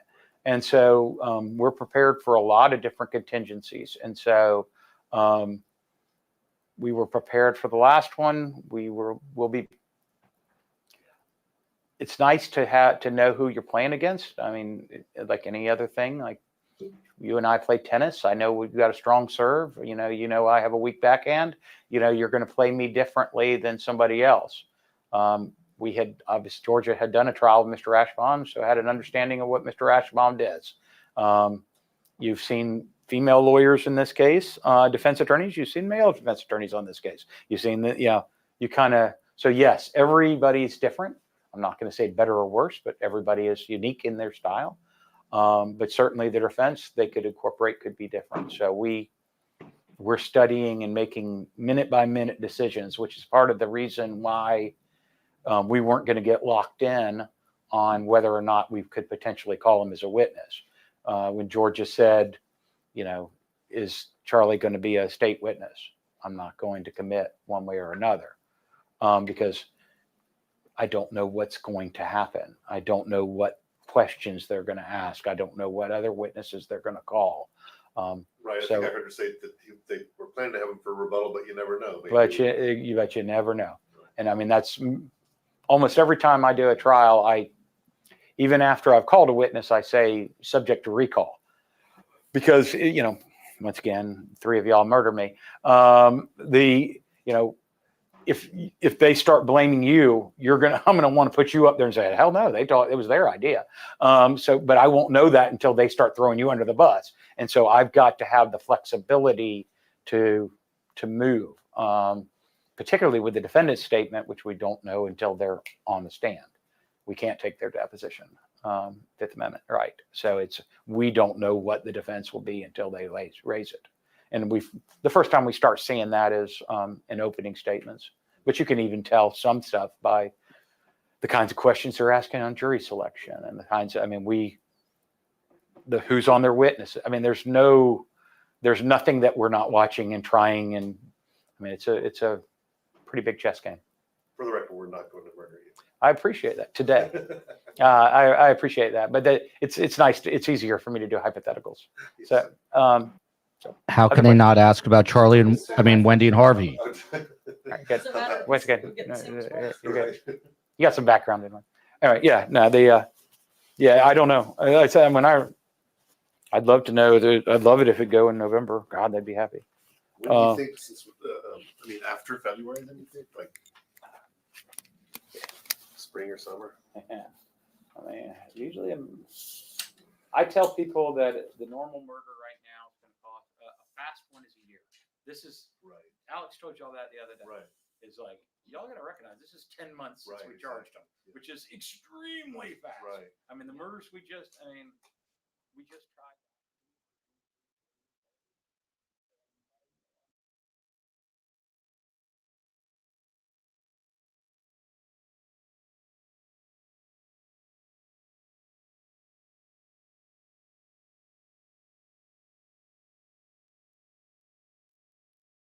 I'm muted. I've been muted this whole time. So by the way, that was courtesy of WCTV. That was a hot mic at the end. He didn't realize he took his lapel microphone, they call lavalier, off there, and he didn't know that they were still recording, which is not too cool. But they stopped the stream. So that's good. Because you wouldn't want, Jack might say some things that he didn't want to say, not knowing that the camera was still rolling. But before I get into the details of this, and we're going to wrap in a little while, but we were not expecting this. Of course, this was a live kind of news conference in Jack Campbell's office. He is the state attorney out of Leon County. He's the top dog there, and he was talking about all this. The obvious questions that were omitted, what's up with Wendy, what's up with Harvey, and Jimmy McNutty saying you can't answer it. You still have to ask it as a journalist, because you don't know what kind of answer he will give or what you can possibly read with between the lines. I'm going to check this out. I was talking to Tim Jansen during this. Will you guys be interested in me and the COE breaking this press conference into some chunks, breaking it up a bit, and we could have Tim come on maybe at 7:00 tonight and ask Tim anything about all this stuff. It'd be kind of a more relaxed type show. If you're interested in that, Tim is down to do it. Joe Patuto, what was your reaction to this news conference that was unannounced and just took place? And by the way, kudos to the COE and Space Coast for getting that on in real time. I think he did a pretty good job of assuaging some of the, claims that there was a conspiracy out there or that it was calculated in some way. He was not clear. The questions I had before, I still have. When he talked about the state raising with the judge and vetting these issues, it's still not clear to me that they were focused on Charlie as well as Donna. And I wish one of the reporters had asked that because everything he said could have been just vetting Donna and still being surprised about not doing a good job with Charlie. I think there was one thing with which I disagreed with him on the law, and that is he said they couldn't have objected to Rashbaum continuing. He was correct that the issue with regard to Donna's representation, she's got a Sixth Amendment right to a lawyer of her choice, absolutely correct. The right, however, is not absolute. And a judge in his discretion, based on the information, can conclude that a different lawyer has to be assigned. In this case, the other issue, and it's also Donna's issue, is the obligation of the state to assure she gets a fair trial. And her willingness to waive a cross-examination of Charlie based on what she was willing to say might be an unprepared lawyer seems to me would have been enough grounds if the judge had concluded to do it, to say that Rashbaum couldn't continue. Would it have been an appealable issue there? He's absolutely correct. It would have been an appealable issue, but my sense is that would have survived on appeal. Ultimately, listening to all this, I am more confirmed and more disappointed and unhappy that Daniel Rashbaum didn't have the good judgment as a lawyer not to take on this representation to begin with. By the way, he did say, and that was a very good breakdown by Joe right there, when asked, who he's kind of pointing the finger about, and someone said he was pretty diplomatic. He says, I blame Mr. Adelson. That's interesting. He says, I blame Mr. Adelson, then went on to say, I can't speak to why he withdrew the waiver. Just some points out of here. The state attorney Jack Campbell said that they could have themselves ready to go in 60 days. I don't think that's even a possibility, but he was just saying they know the case so well. Excuse me. He went on to say that Georgia Kappelman, rightly so, is one of the best trial attorneys in America. Said his laptops in the office literally cannot contain all the information regarding this case, and then brought up the Sixth Amendment right to counsel, and says both Charlie and Donna have that, and that's basically this mother versus son now tug of war with a right to Rashbaum. He also said that he was asked if this was intentional or if someone sabotaged this trial, and he says he couldn't think of any scenario where this was sabotaged. Also saying that justice denied, justice delayed. I mean, Tommy, you might as well be an attorney because you worked on your own appeals and all sorts of things. What do you make of this press conference from Jack Campbell, the state attorney out of Leon County, where this Donna Adelson trial just got derailed? He was obviously, backing his own office, saying they did nothing wrong. In fact, saying that they're the best, that Georgia is the best in the country, among the best in the country, and really putting the blame on the Adelsons, not even pointing the finger at all, really, at Rashbaum. What do you make of it? That kind of that surprised me, but I guess maybe it shouldn't. I think that lawyers tend to be kind to one another in most situations, but I think that this Rashbaum thing really stinks, and the professor hammered it home in her first comment today, which I thought was genius. When everyone says how bad this is, this could have been really, really bad, right? Like this happened day one, but we could have been really, really deep in this trial when this went down. It seems odd that that both Rashbaum and maybe the judge, if that was a potential that this could have happened, 6 weeks, 7 weeks into the trial, or days before this thing's going to go to jury, then it seems really odd that was ever even, that didn't get stomped out before the potential for it ever happened. It's really odd to me. Interesting. I agree with you on that. Gail Watkins here calling you Judge Joe now. She's Prof. Poe. She's a professor. I was presumptive president too. I'm having a really good day. Well, yeah, you're president, you're judge, you hit all the bases. What do you think of Jack's comments regarding the judges and prosecutors' decision not to push the Rashbaum issue? Yeah, that's where I said I disagreed with him.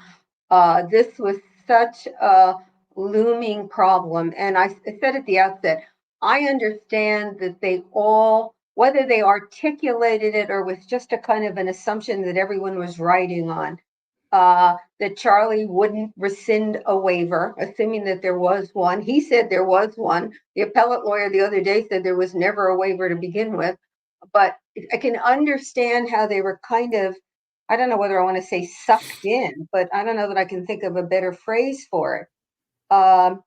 But I do think it should have been pushed. I certainly think, and this is 2020 hindsight, that at the hearing, somebody should have raised Charlie's Sixth Amendment right and assured that there was vetting. I think the judge relied on what he must have had as a representation from Daniel Roshbaum that everything was great, but it wasn't there. I will add one thing, Joel, that I heard him imply, and that is everything he said suggests that Alex Morris is going to be doing the defense.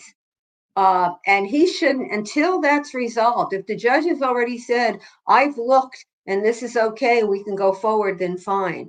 But unless that's resolved, Morris really shouldn't be doing anything, certainly not plea negotiations or anything else on behalf of Donna, because he may not be the lawyer going forward. And so Yeah. unless they've already resolved it. Yeah, that's what I was gonna say. So how do you resolve that? I mean, it just to me, and obviously you just said this, but how in the world does Alex Morris move forward with this without it being, continuing to be tainted? Well, the only avenue I saw, and I'm not an expert clearly on Florida law, and I certainly didn't look at any cases under Florida law, was the one I described at the outset. The law on representation. That's different from somebody on the initial issue was, can Morris cross-examine Charlie on the stand? It became a broader issue when the appellate lawyer said he's no longer waiving any right with regard to Roshbaum, which means that Roshbaum cannot represent Donna at all. That's where that hearing evolved to. If this were a law firm and Morris and Roshbaum were in the same law firm, once Roshbaum is conflicted out, everybody else in the office is. That's the way the law goes. The one out here, which is what I talked about at the outset, is if it can be analogized to Roshbaum being a law firm, Morris coming in as a new lawyer to the law firm. And there, that seems to me there's some room to make the argument that as long as there's a complete firewall, he could proceed with the representation. But I would think, maybe they've done this already, I would think that somebody would have looked at the law here and made sure that that avenue was available. I don't know whether they talked to, Tim talks about the ethics line where you can call and ask questions. I don't know if somebody tried that. They may have talked to ethics lawyers in the state and gotten some read that it would be okay. It's, I guess I'm a little surprised you could do it as quickly as it would have had to be done for Morris to think he can go forward, but that had better be resolved. It still will be an appealable issue. If Donna's convicted, she can still turn around and argue that this was a mistake and she couldn't waive. But at that point, then it would be probably a manageable, appealable issue. In other words, there wouldn't be a reversal on that basis. The only really safe way to do it, but it delays the trial a lot, would be to come in with new lawyers. And it would delay the trial because they would not be able to build on anything this defense team did or ask them any questions, because if they do that, they're tainted again. So These are, I mean, excellent points. And I mean, right now, after having gone through this from kind of the media side, cannot obviously compare to what the Markells are going through. You would think that maybe the best thing here, even albeit it's going to take longer, is to start with tabula rasa, which is a clean slate. We are probably all best off for the interests of justice for Dan Markel with that scenario. Tia Bawa, who advises Donna, Joe Patuto, as to whether she can go ahead and start searching for a new lawyer? Is it the judge or Alex? Because isn't there a conflict right there with Alex, who could potentially make a lot of money? How does she get the right legal advice on this? Yeah, it's got to be somebody independent and outside. The question is how she's supposed to find somebody when she's inside and doesn't seem to have a lot of resources outside. And so and this is new territory, and it's not area where I would consider myself, a teaching expert here. But there is something called jurisdiction by necessity, and it may be that she can get some assistance at least in starting to navigate finding another lawyer. Maybe you can go direct to the bar association. They've got, you can look at they've got a lawyer list there. Maybe there could be somebody available through that to give her some help. But I think you have to be creative here and careful. Macklin, what a basket of BS, Campbell. This case was slow walk for years. And some people were saying when he was talking about the speed, the movement of this, that maybe he would say, well, look, now we're going to go after Wendy and Harvey. I mean, it's a big dropping of the ball by the media to not have asked about that. We took it a couple of minutes late, so maybe that was the first question. So I want to be careful there and apologize if it was. And the COE, by the way, once again, we'll put this on our Patreon page. If you are appreciating the content today, and the COE and Space Coast are sort of killing themselves behind the scenes, please subscribe. Please hit the like button. Please share with friends. Patreon is a way to support the show, and you get this sort of stuff. The COE is going to post the full news conference there, and you get all sorts of court documents and some access to Carm as well, the matriarch of this entire show. Just a couple more quick things, and then we're going to wrap it up. I do think that Tim will come on tonight at 7. It's going to be a much more informal show. Just Tim and I. Got to give Joe Patuto a break. And just Tim and I. And we will play parts of this press conference and have Tim break it down with you able to ask any questions that you want regarding this case, not about Tim's fancy sports car, but about this case, and he will answer the questions. Tommy, one of the interesting comments is Charlie would have to obviously admit culpability and guilt if he agreed to a plea deal. And some are like, he's just too proud to do that. But if I'm sitting my ass in prison for the rest of my life, I'm going to tell you I'm guilty as hell just to get out of there, even if I didn't do it. But obviously I think he did. What is going on in Charlie's mind regarding that? Would he be willing to admit guilt, flip on his sister if he can get a chance of freedom again? Once the reality of your life sets in, once you find yourself sentenced and sitting in prison, guys start really looking for grasping at straws. New guys come in and they're always hoping to hear something that they can call and say, hey, this guy just admitted to this. They're always looking for an angle to try to get more time off their sentence. And I wonder, I don't know from a legal standpoint, but if he does have a shot at ineffective counsel and he could go back in front of the court on a new case, would he be tied to that BS thing that they tried the first time? Or could he go in there on the second one and say, let me tell you what happened. Wendy set this entire thing up. Is there a play there if he can get ineffective counsel to try to maybe see some light at the end of the tunnel and not catch a life sentence on the next one?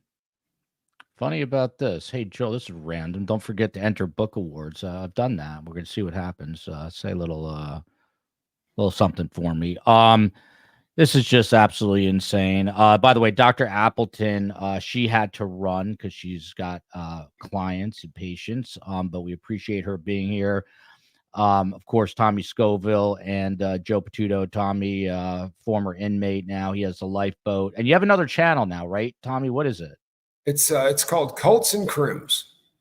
What a great name, Cults and Crims. And Yes. you can follow him there.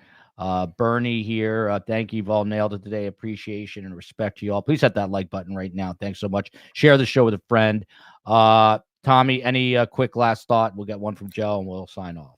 I just think that it's so unfortunate for the family. I know that for a lot of us, it's like, this is a disappointment and it makes for a lot of exciting kind of stuff to talk about. But I just feel so badly for the families. Just being re-victimized again is just tough to watch. And I hope they get justice out of this. I agree with you wholeheartedly.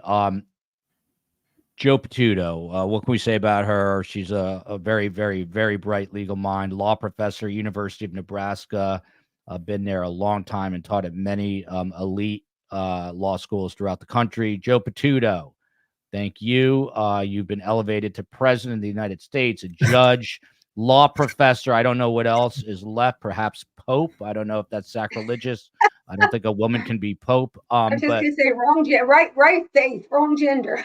yeah, exactly. So, your final thoughts. Yeah, I wish I could. Mine are going to be negative, and that is Dan Rashbaum should never have taken this second representation. Everybody knew it at the start. He made it difficult for the judge and the prosecution, worried about an ineffective assistance counsel claim on appeal. Um, um, he made it difficult for everybody, and we're here